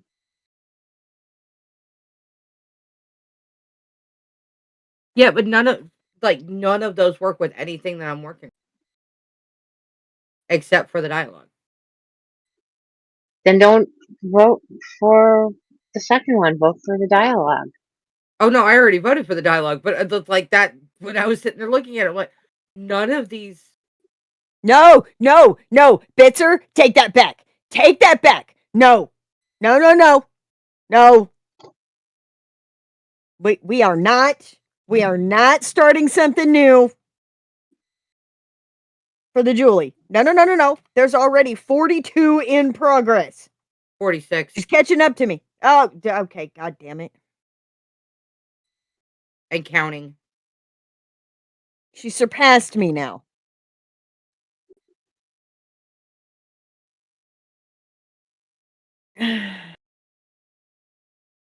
Yeah, don't pull a PA power. No. We got to get something done. We are very determined that we need to get Roscoe, Maggie, and Sven done because those are going to be those have to Well, be published next year. I've got to get Roscoe's story done. I've got to get accounted for finished and cuts and cufflinks done. Yes. Yes, I knew you were a chaos gremlin.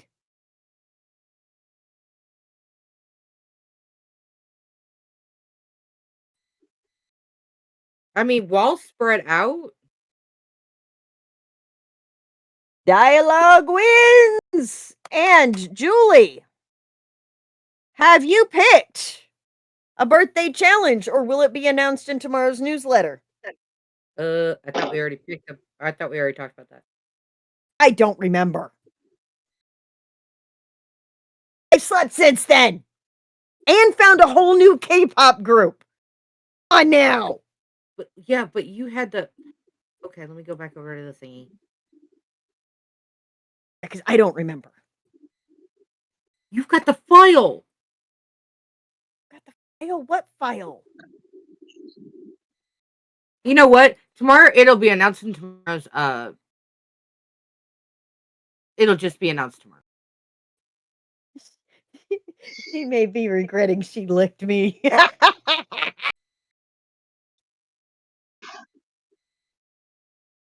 the the challenge for Julie's birthday month will be announced tomorrow. Also, we'd like to thank you guys for hanging in there for 4 hours. A special thanks to our tech support Viking that runs in behind scenes when we're doing something stupid. Uh,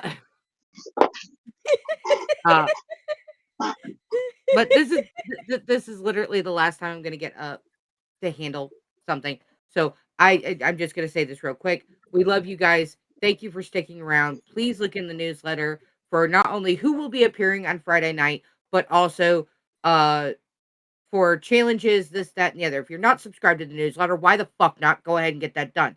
If you are an author that wants to appear on our show on Friday nights, booked for Friday. Yes, that is the name of the show. Booked for Friday because it's book related and you are booked out for our show on Friday. So keep that in mind. Otherwise, be brave, be bold, but always stay humble. If you get your ass arrested, don't call my ass. Love you guys. Bye.